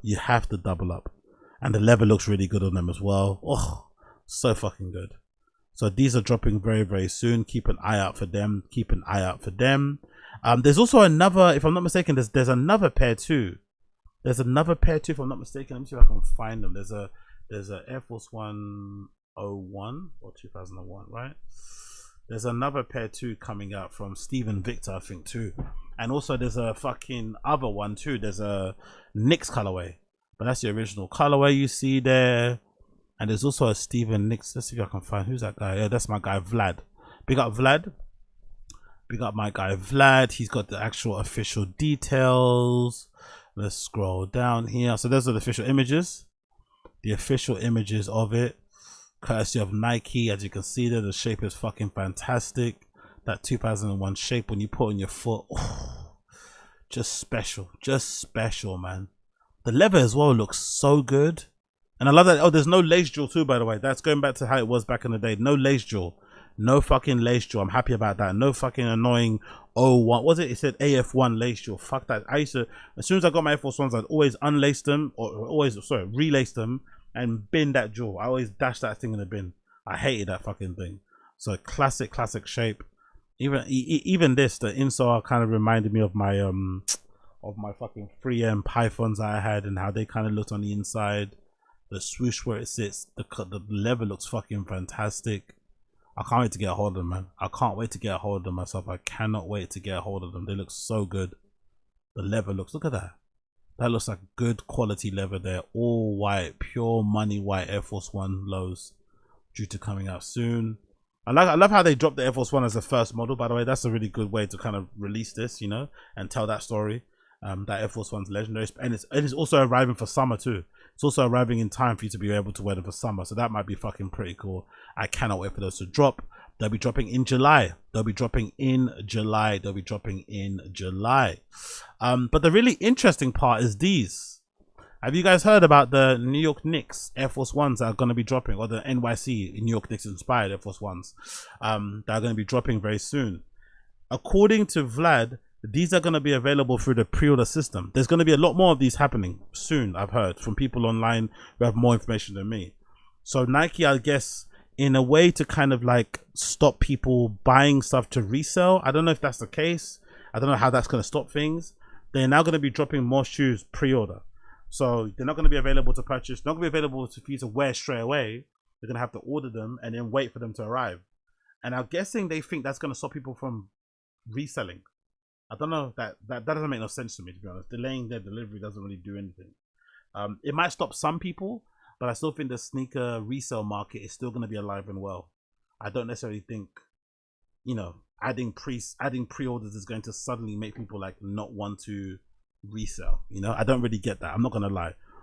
Maybe it's just because these ones are different and they're made with a different mold or something. That might just be adding more time to the production timeline. I'm not too sure, but I don't buy this idea that this is to do with stamping out reselling. And if it is, I'm yet to be convinced how that's gonna work. You know, I'm yet to be convinced, because if you tell me a Tom Sachs Mars Yard is gonna be on it's gonna be pre-order, or if you tell me like a Kith Air Force One or a Kith Air Max 95 is gonna be available on pre-order, people are still gonna queue up in their thousands, maybe millions, to try and buy a pair. They're still gonna put their pre-orders in. You know, like, you might get told earlier that your money's no good because you weren't lucky enough to get pulled in the lottery, but people are still gonna try, like, en masse. So I don't know how that really prevents it, and I'm not too sure. But anyway, regardless, beautiful colorway, this particular shoe. A New York colorway, right? You know, unofficially, it's a New York Knicks colorway. You've got, on the outside swoosh is blue, on the instep is orange, and then you've also got this nice detail where just at the bottom of the lace, the eye lace stay thing, you've got a little orange embroidered swoosh there, which is gorgeous. You've also got the NYC logo there on the tongue, and with the blue outline with the orange swoosh. And on the insole is a nice little touch there where it says, one says 2026, one says NYC, kind of, again, a little nod to the Knicks winning the NBA championship. And these are going to be dropping soon. And there's also an embroidery on the heel too. I didn't see that. There's also an embroidery on the heel that says 2026. That's fucking cool. And it's also on the heel tab, you got the 2026 as well. So there's a lot of really nice, cool details here on this particular shoe. On the heel tab, you got the 2026 there again. They look so good. Honestly, when these come out, oof, they're going to be popular. They're going to be very, very popular when people eventually get their hands on them. But look, you can tell the quality of the leather is good. The quality of the leather is really fucking high. These are very premium quality leather. Look at that. The quality of the leather is super, super, super high. They look absolutely luscious, absolutely gorgeous. I cannot wait. Cannot wait to get a pair of these 2001 Air Force One shaped Air Forces. They look so good. They did really good job of, because usually Nike aren't really that good at kind of retroing their own molds. They're not really good at it. They're not good at retroing their own molds. So the fact that they were able to kind of kill this one and get this done the way they wanted to get it is fucking amazing. Big up them. Big up them. They absolutely killed it with these particular shoes. They absolutely killed it with these particular shoes. Big up Nike. Big up Blood Clot Nike. Big up Blood Clot Nike. Also, weirdly enough, big up Palace. You know how much I hate Palace? You guys know how much I hate Palace. It's very personal for me, unfortunately, which makes me very unable to enjoy anything Palace makes. But begrudgingly, I have to admit, although the England collection overall is a bit shit and overrated, I personally think this tracksuit is super hard. I think a lot of the problems I have with Palace as well when it comes to design stuff, a lot of it is like kind of like baked in nostalgia, right? They're kind of allergic to new shit. Apart from some of their down jackets, which I feel like are very kind of like forward looking, I feel like a lot of the stuff that they do is always nostalgic based. It's always very nostalgic. It kind of, you know, but it makes sense because their original kind of like upbringing, or their start when they were kind of called PWBC, was, you know, doing those VCR tape things, right? Those VCR, skate videos and shit, and whatever else they used to do. And a lot of that stuff was done in a particular way to kind of, you know, look like it was made in the 90s, but it was actually made in the 2000s. So they've kind of been, the brand has kind of been founded on nostalgia. It's not really forward thinking a lot of the times. And this kit obviously harkens back to the 1996 World Cup, right? That area that Gareth Southgate and then all them man played in, the memorable time when the Gareth Southgate missed that penalty, you know. And yeah, it does, but it's still executed really well, you know. It's still executed really well. This tracksuit is still executed really well, you know. Like, without that kit, you know, maybe they won't be able to do this, but it's still done very fucking well. And it's also very popular. You can tell, like, I've seen people from all walks of life they've got their hands on this. This guy, I think, is from Japan, and he seems to fucking love it. So yeah, that Palace fucking England fucking jersey is fucking cold. But to be sad for them a little bit, it's gonna be a problem when it eventually hits the fucking Chinese rep factories. When the Chinese rep factories get a hold of this fucking tracksuit, it's gonna be everywhere. Especially if England continue playing the way they're playing. People are saying that we might actually win the fucking World Cup, and if that's the case, that tracksuit is gonna be fucking everywhere. But it is really fucking nice, you know. Again, I hate Palace, you know. Through gritted teeth, I would kind of admit the tracksuit is fucking killer. The jersey I can not really play with. I think I saw someone actually wearing this the other day. Well done, that person. I don't really give a fuck about the stained glass jersey. I think especially the other one. The other one looks like a Mexican color kit. It makes no sense. But I have to admit, the tracksuit is the winner. You know, I hate the jersey, but the tracksuit is definitely the winner. Like, especially that back bit here, the little gusset here. I'm sure that's like maybe there's like a vent there, right, to help you with your fucking sweaty balls and shit, or your sweaty back. But they did their job on this one. 3M piping around here, the swoosh. Like, this is a really fucking great tracksuit design. They absolutely killed it with this. Unfortunately for me, they absolutely killed it with this. This is the guy that got the hoodie. Yeah, look at the other pieces too. I've seen, yeah, so this jersey I don't care for. I think this shirt might be better than the jersey. This one here, this shirt here might be better, especially if they would have made that the cross red. But this jersey here might actually be better than the other one. I can't, you know, the hat is really cool too. The beanie I can completely miss. The t-shirts don't give a fuck about. The varsity jacket is horrendous, but that's going for like bucks. It's going for like £1,000 or something on eBay. I saw it selling for 1,000. The windbreaker's hard. This is hard. Although I prefer the one the England team wore during the national anthem. I think the one that the England team wore during the national anthem, the all white one, is pièce de résistance. But this silver one isn't too shabby. So they really did their big one on that one. Where's this guy? There's a YouTube video I saw here, right? What's he talking about on his YouTube video? This guy's what, Japanese as well, right? Let's see what he has to say. The day I waited 10 hours in line to buy Palace Nike England. Wow. It's really popular, isn't it? Across the world. Fucking crazy. Or around the world, sorry. 今日は待ちに待ったパレスとナイキ、そしてイングランドトリプルコラボですね。いや本当にリーク画像が出てからずっと楽しみにしてました。もうずっとね。で僕ですね、昨日下見じゃないですけど、ちょっとね表参道付近をプラプラ歩いてたら衝撃の光景を目の当たりにしました。鳩怖っ。てかいやいいね、こんな人いない表参道新鮮です。朝活でその衝撃の光景なんだけど、夕方5時ぐらいだったかな、もうお店の前にね人めちゃくちゃ並んでました。That's him arriving. Rotten. That's a long line. 最悪おかしいって。で外いやこれいかついね。これは、ユニフォーム後ろに背番号7、生地もめっちゃユニフォームで、これ超スポーティーだよ。でも全然さ普通に街で行けるよね。行ける。このスペシャル仕様のナイスタグ、数種水色ね。あれでも前も66,000円とか。今は坂だね、アーセナルの。Yeah, and that material too will make me stink on that fucking material, so I can't wear that shit. But yeah, well done to this kid, man. 10 hours in line for Nike England's a bit too much though. But people these days like to wait in queues just for the vibes, you know. They're not even waiting in queues because they like the stuff. They just want to wait in queue just for the vibes. But let's see how it looks on him. I think at the end he's got it. He's wearing it here, right? Oh, he's also got the Palace 95s on as well. This kid is a proper Palace fan. And big up him. He's a proper Palace fanboy. Love it. はい、大本命セットアップ着てみました。どうでしょう。チャックもあってね、開けてちょっとソックス見せたりとかできます。どう？いやもう最高だね、着心地。気になるサイズ感なんだけど、身長184センチの僕が上が M、パンツが L にしました。これでも結構余裕がある。ゆとりあって、もしね。I think he's talking about having the jacket and the pants in different sizes. 購入検討されてる方はサイズ感注意した方がいいかも。ちょっと下げていいかもなって感じ。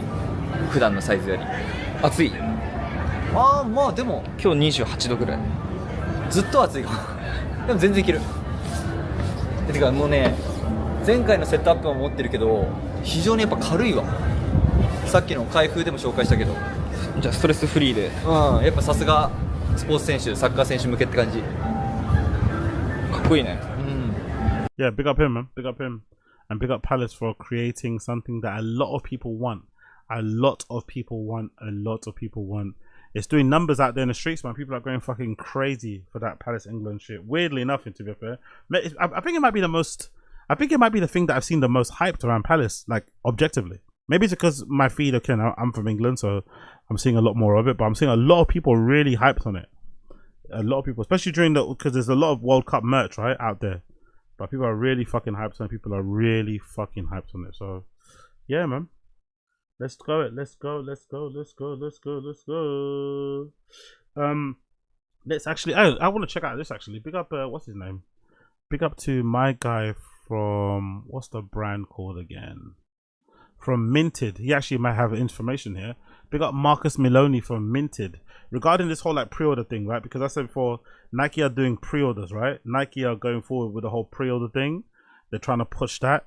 And some people are alleging that the whole pre-order thing where if you enter a raffle for a shoe, it doesn't mean you're going to get the shoe at the end of the week. It means you're going to enter for the pre-order, which means the shoe will come in a few months, basically. So you're not getting it at the end of the week like you usually do with sneakers or whatever. You're going to get it at the end of the month, couple of months, whatever it may be. Some people are saying it's going to dissuade people from reselling, but that don't make much sense to me. If there's demand for the shoe and you order it and you have to wait a couple of months, wait a couple of months. If anything, the time makes the shoe more valuable because there's none available. Only Nike are making them, do you know what I mean? So there's none available apart from the ones that have been seeded. So I don't really see how that really can hurt reselling. Maybe what it might do is make it more readily available, make people that actually want the shoe buy it, try more, if that makes more sense. Maybe. Or maybe also the pre-orders might mean that they're increasing quantities. That might be the case. Maybe with more time, they can actually ramp up production and create more. That might be the case. I'm not too sure. But Marcus Milione, he's got his brand and he's released a couple of shoes with Saucony that have done really fucking well. One particular one, the silver one, sold out in like 5 seconds or something stupid like that. He has some opinions on why Nike are, you know, going forward with this whole pre-order thing. Let's see what he has to say. This is Marcus Milione.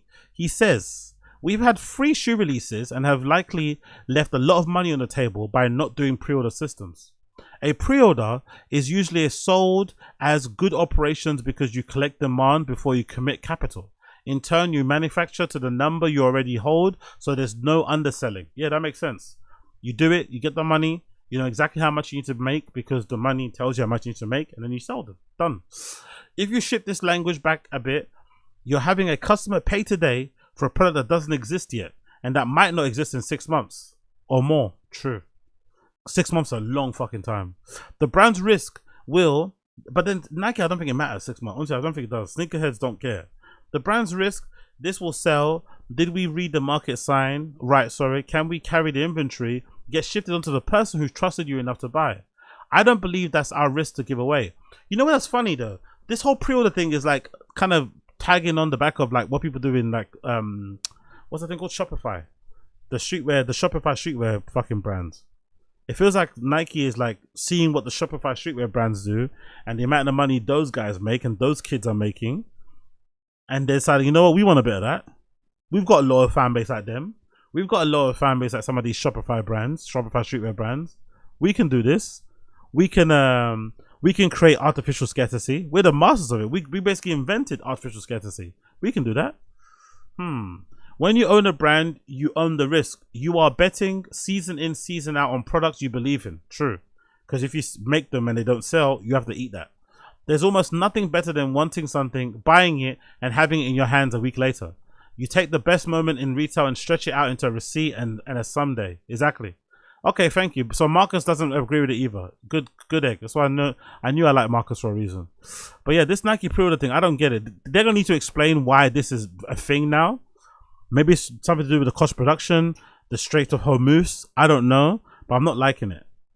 Available tomorrow at 10 a.m. EST. This is the details of it. The best things are worth the wait, be it 25 years or 50 or 53. This Nike Air Force One is coming back and all the way from 2001 to celebrate the winning of attitude that brought NYC to victory. Crisp white leather. This highly coveted one model is widely regarded as a silhouette gold standard. A slimmer toe box with thicker leather upper, bring back the premium nostalgic feel. Disclaimer: this is a pre-order. This product will ship mid to late October. So that's what, July, August, September, October. That's nearly 5 months, 4 months away.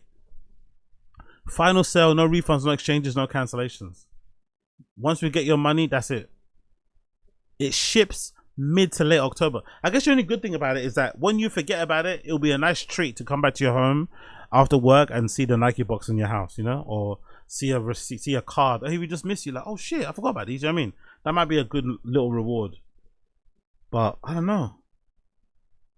I don't really know. I don't like it. I don't like it. You could just increase production on these limited edition shoes and make them available for more people. You could give more stores accounts to sell these. There's other options to do apart from what they're trying to do now, you know? I feel like there's other options, there's other ways around it, but Nike are dead set on this whole pre-order thing. We already got a taste of it again with these Kith Air Max 90s, right? The Knicks Air Max 95s that are available for pre-order too. I don't know. I'm not too sure. I'm not too sure about this. I'm really not too sure about the whole pre-order thing. I don't really like it.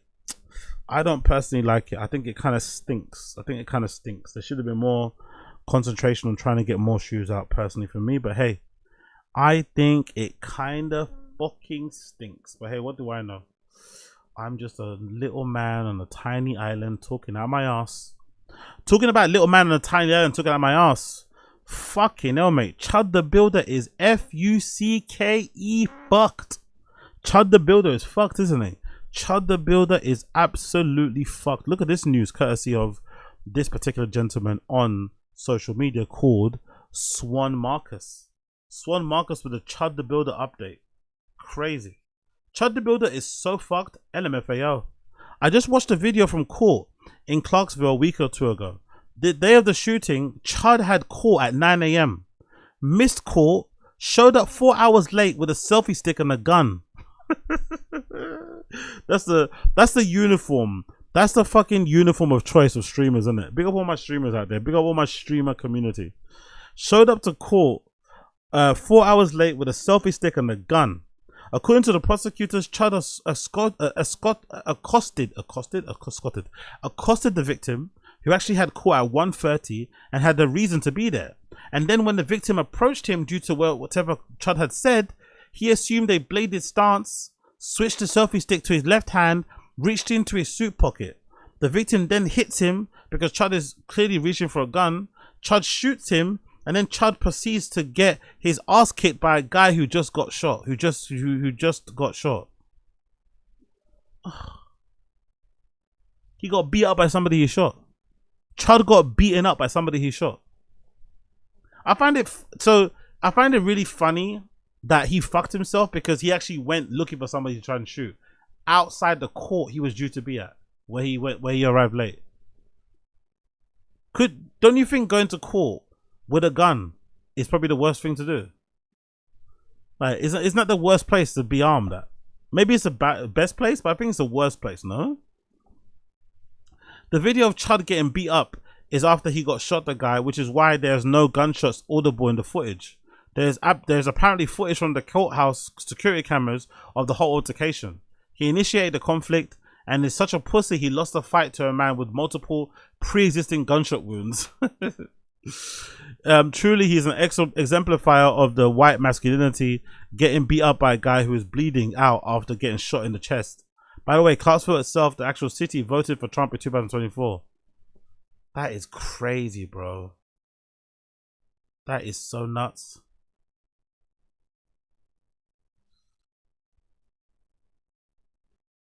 What's this one? Chud the Builder's bond has been revoked after footage allegedly showed him shooting at Fox before the attack. They've revoked his bond. They've revoked his bond. Happening now, the controversial online streamer known as Chud the Builder is making an appearance in a Nashville courtroom. Dalton Etherly faces 3 misdemeanor charges. He's really slimmed out, innit? He's not as big anymore, innit? He's lost a lot of his fucking muscle mass, man. No more roids over there. There's no roids in prison, I guess. He's really skinny looking. Charges stemming from a May incident at Bob's Steak and Chop House inside the Omni Hotel. Investigators say Etherly live streamed inside the restaurant after staff asked him not to, then refused to pay. Etherly also faces separate felony charges in Montgomery County for a shooting investigation. During Etherly's court appearance, one investigator on the stand recalled the shooting. Shots are shown to be fired prior to them hitting the ground. Shots are being shown to have been fired prior to that? Yes. And how do we know that? I can see, or in the courthouse video, it shows the casing ejecting from the firearm. It also shows the ricochet off the concrete planter. Okay. Prior to them hitting the ground. So Mr. Fox hadn't been hit at that point, correct? If you're seeing a ricochet in one casing. I would assume so. The judge denied Etherly's release today, citing violent posts he's made on social media. Etherly is also facing a $1 million bond in the Montgomery County case. Jesus Christ, man. Like, what a fail, man. What a fail. What a self-own. What a fuck up. Absolute idiot, man. What an absolute fucking idiot. Like, what an absolute fucking idiot. I really can't understand it. There's video footage of him getting beaten up by a guy that's got multiple fucking gunshot wounds.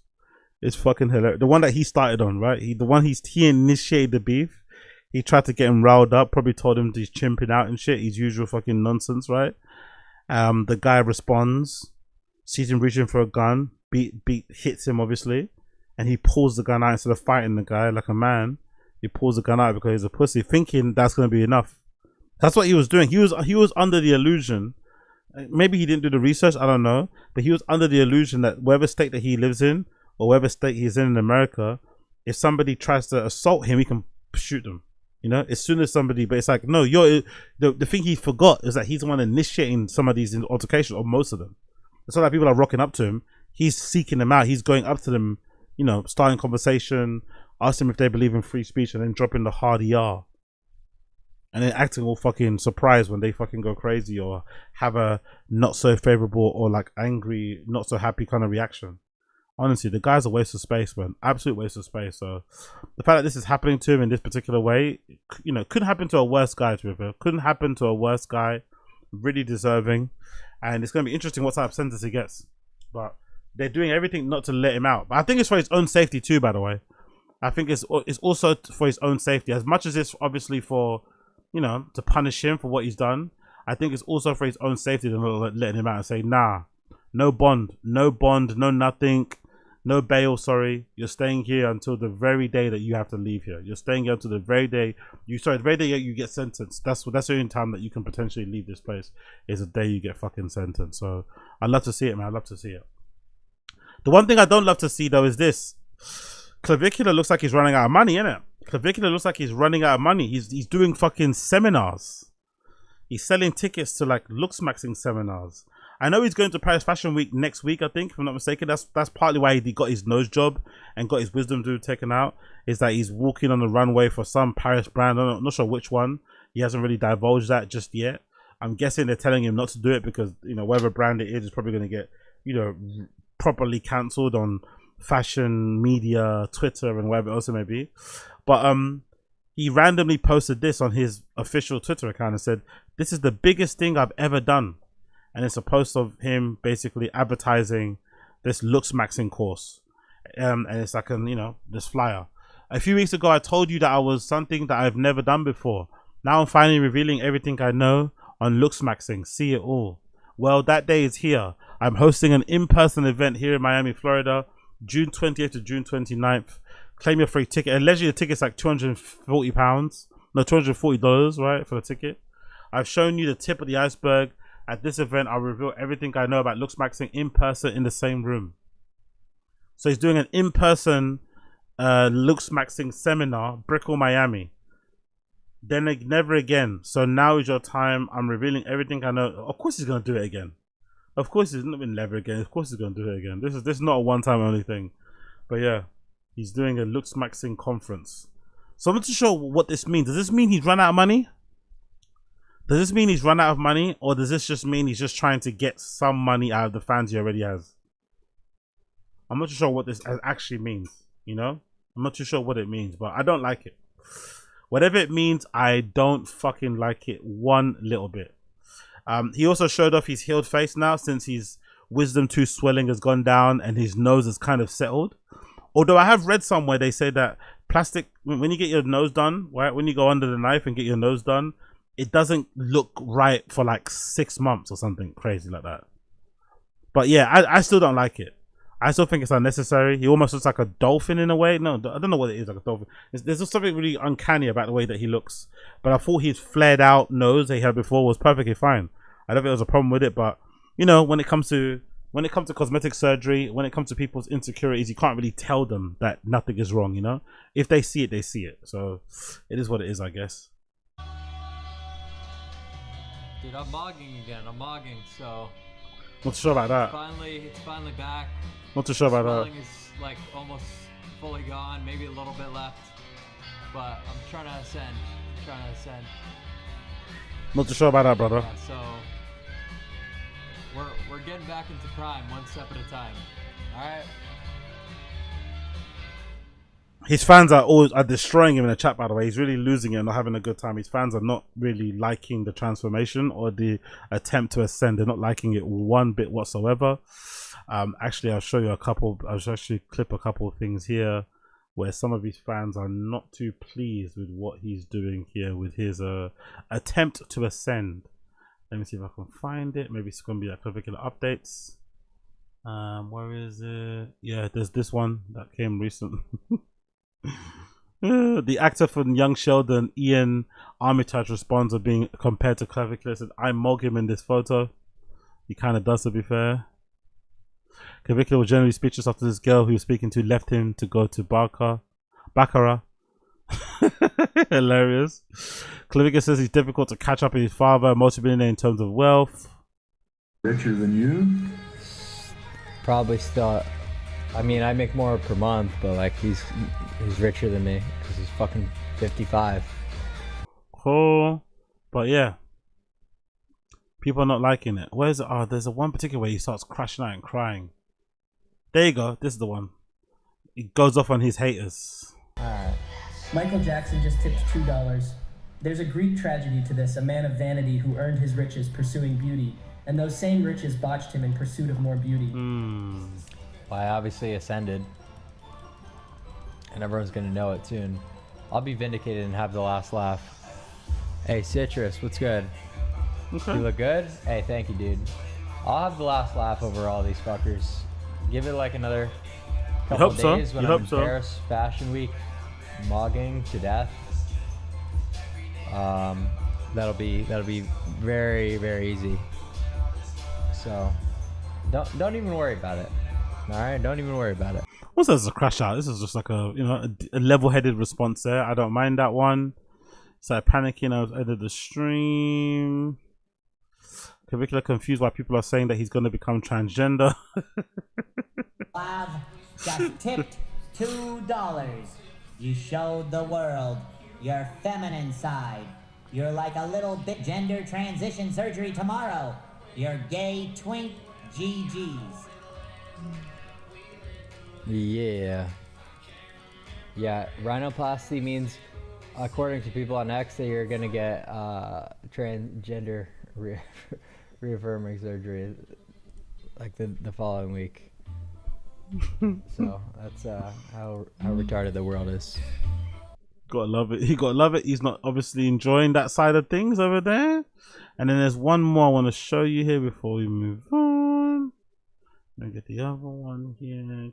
Where's the other update channel? Where's the other one? There we go. That one with the gold star. Might have some better ones. Bear with me 2 seconds here. Boyfriend, so just up to you. Clavicular there. Crickets. Cool, I think that's it, guys. I think we've done people some okay. There we go. I think this might be the crash out. I think this might be the one. This might be the one. Yeah, it looks a bit angry there, doesn't it? It looks a little bit angry there. Also, that doesn't look as good. Doesn't look as good visually, to be fair, facially. But hey, it is what it is, I guess. Shop just tipped $2. DR Mamie botched your ass. He was laughing through the whole surgery and brutalized your nose. Shut on the purpose fuck up. because your racist Oh! juice fell off. Oh my god. How could I be racist towards Jews? Lily. Fair play, man. Fair fucking play. Fair fucking play. Fair fucking play. But the really tragic part about this whole thing, is Clavicular getting scammed out of the club called Baccarat. Baccarat, the club, allegedly booted him out, right? Allegedly booted him out, and he's now claiming that he got scammed. So, as you guys know, Baccarat, the club in Miami, basically tried to make it seem like it was Clavicular's club, when really, you know, if you paid attention, you know that he was just the face of the club, helped promote the new club. But they kind of obviously let him walk around and act like he owned it, which he kind of, I guess, did because he owned some share. But now they've basically bought the shares back off of him, and he's saying he's owed some money. And, you know, he hasn't received any money for the work that he did there. And it's funny because everyone's kind of telling him that, you know, that would have happened when he was there. Everyone kind of predicted it. And he obviously kind of, you know, didn't believe that was the case. And it kind of played out exactly the way people thought it was going to play out. So let's read the article. Renowned streamer Clavicular is claiming to be owed serious dough from his ex-business partners, and he's fired off a legal letter. TMZ obtained paperwork sent to Hey Wack 9 and Christina Wack 9 in the nightclub Baccarat, which is famous for being the first club where streamers can film content inside. Clavicular's lawyers claim the influencer, who is only 20, invested $400,000 into the club with the exchange for a 50% cut. The letter says that Baccarat became one of the fastest growing nightclubs in the Miami market almost overnight, and said it was all due to Clavicular's fame and efforts to promote it on social media and other outlets. Clavicular, who has millions of followers on social media, often streams from the club. Despite the work, his lawyer said he has not been paid a single penny. Jesus Christ. So that whole entire time he's been promoting that club, they didn't pay him one bit. He got free drinks, of course, but he didn't get one freaking bit. One penny. Clavicular claims when he tried to get the deal on paper, the former business partner told him handshakes are now how men do business. You know who we are? What's a contract? He says all the meetings about the ventures were held in dark nightclubs and on apartment balcony. Clavicular claims the business partners recently demanded he pay an additional $2 million to obtain his 50% cut, despite already having agreed to give him the 50% the cut of the $400,000 investment. How does that make any sense? Why would they give? Why do you have to pay more money? You know, he doesn't look like that now, by the way. He looks incredible here, but he does not look like that now. According to a letter, Clavicular built his club. He paid for it. He promoted it. He pioneered the only nightclub in South Florida where anyone could live stream their night. He also claims that they are mismanaging the club and damaging staff morale, driving turnover, and ruining the club reputation. Clavicular's lawyer demanded $400,000 be returned immediately, plus the 50% profits he says he's owed in the stake. He also is calling for the immediate removal of his name, image, and likeness from all promotional material. Yeah, I don't blame him for that one. They scummed it, innit? They scummed it. Baccarat scummed it. They used him for what they needed him for, to promote the club, and then they told him to kick rocks once they didn't need him anymore. Because I think now it's getting to the actual hard season, innit? They said, right, in Miami, to actually like have people in nightclubs. Maybe because it's really hot out there. I don't know, but allegedly this is a harder season. So now they probably need proper promoters to be in there actually promoting the night, and not someone like a Clavicular that's just, you know, floating in and out. But he also did a lot in the beginning. The ex-business partners dispute the claims and tell TMZ that the club was not new and had already been open for years. They claim Clav decided to focus on other projects after getting a new manager. The ex-business partner says we stood behind him when others wouldn't. We told people he wasn't defined by past mistakes and believed that he was a smart, business-minded young man with a future. We opened doors for him, made introductions, spoke highly of him, and helped connect him with business. But give him his money, man. Come on. These people, man. We spoke this, we spoke that. Give him his fucking money. Johnny Donovan, a rep for the ex-business partners, tells TMZ it's hard to believe that after all that we've given this young man, he is now sending us legal letters. You live and learn. At this point, the healthiest and most productive approach is to focus on making sound business decisions and preparing for what lies ahead. Our priority should be taking the proper steps to protect and strengthen our business while handling this matter professionally and responsibly. Yeah, man. Fucked up. They got Clavicular, man. They fucking got him. He got scammed. He got scammed hook, line, and sinker. He got scammed hook, line, and sinker. Prayers go out to Clavicular. Prayers and thoughts go out to Clavicular for getting scammed. Hook, line, and fucking sinker. You hate to see it. You hate to see it. Okay, ladies and gentlemen, that has been the XTikkyTokky Show, episode number 154. It's been a pleasure to have your company. I am off skis, heading to the gym. Need to train. Come back later for a random show. Everything else will be good. Thank you for tuning in. It's a pleasure to have your company. If you're also tuning into the show, smash like, hit subscribe. But if you listen to the audio side of the podcast, my tune of the day will be courtesy of Fimiguerrero. Fimiguerrero's got a new project out at the moment. It's called The Statue of a Fool. It's a new EP. It's fucking phenomenal. I didn't know he had this type of range. Forgive me. I've been a big Fimiguerrero fan, but I didn't know he had this type of range. He's gone down a little bit more of the electronic, sound of things, a bit more alternative, and it's fucking fantastic. I fucking love it. Please check it out. It just came out the other day. Fimiguerrero's been away for a while, hasn't dropped a lot. It's been very quiet, and I guess this is why, because he was crafting this masterpiece called The Statue of a Fool. The track I'm going to play as song of the day for the audio listeners only, and for people listening on Kick, will be the track called Don't Leave Me. Track number 8 was going to be my song of the day, courtesy of Fimiguerrero's album or EP called The Statue of a Fool, available on all DSPs. Big up, block out Fimiguerrero. Everybody else, take care, be safe. I'll see the rest of you later for the random show. But for now, thank you for tuning into XTikkyTokky Show episode number 1054. I'll see you guys again soon. Peace.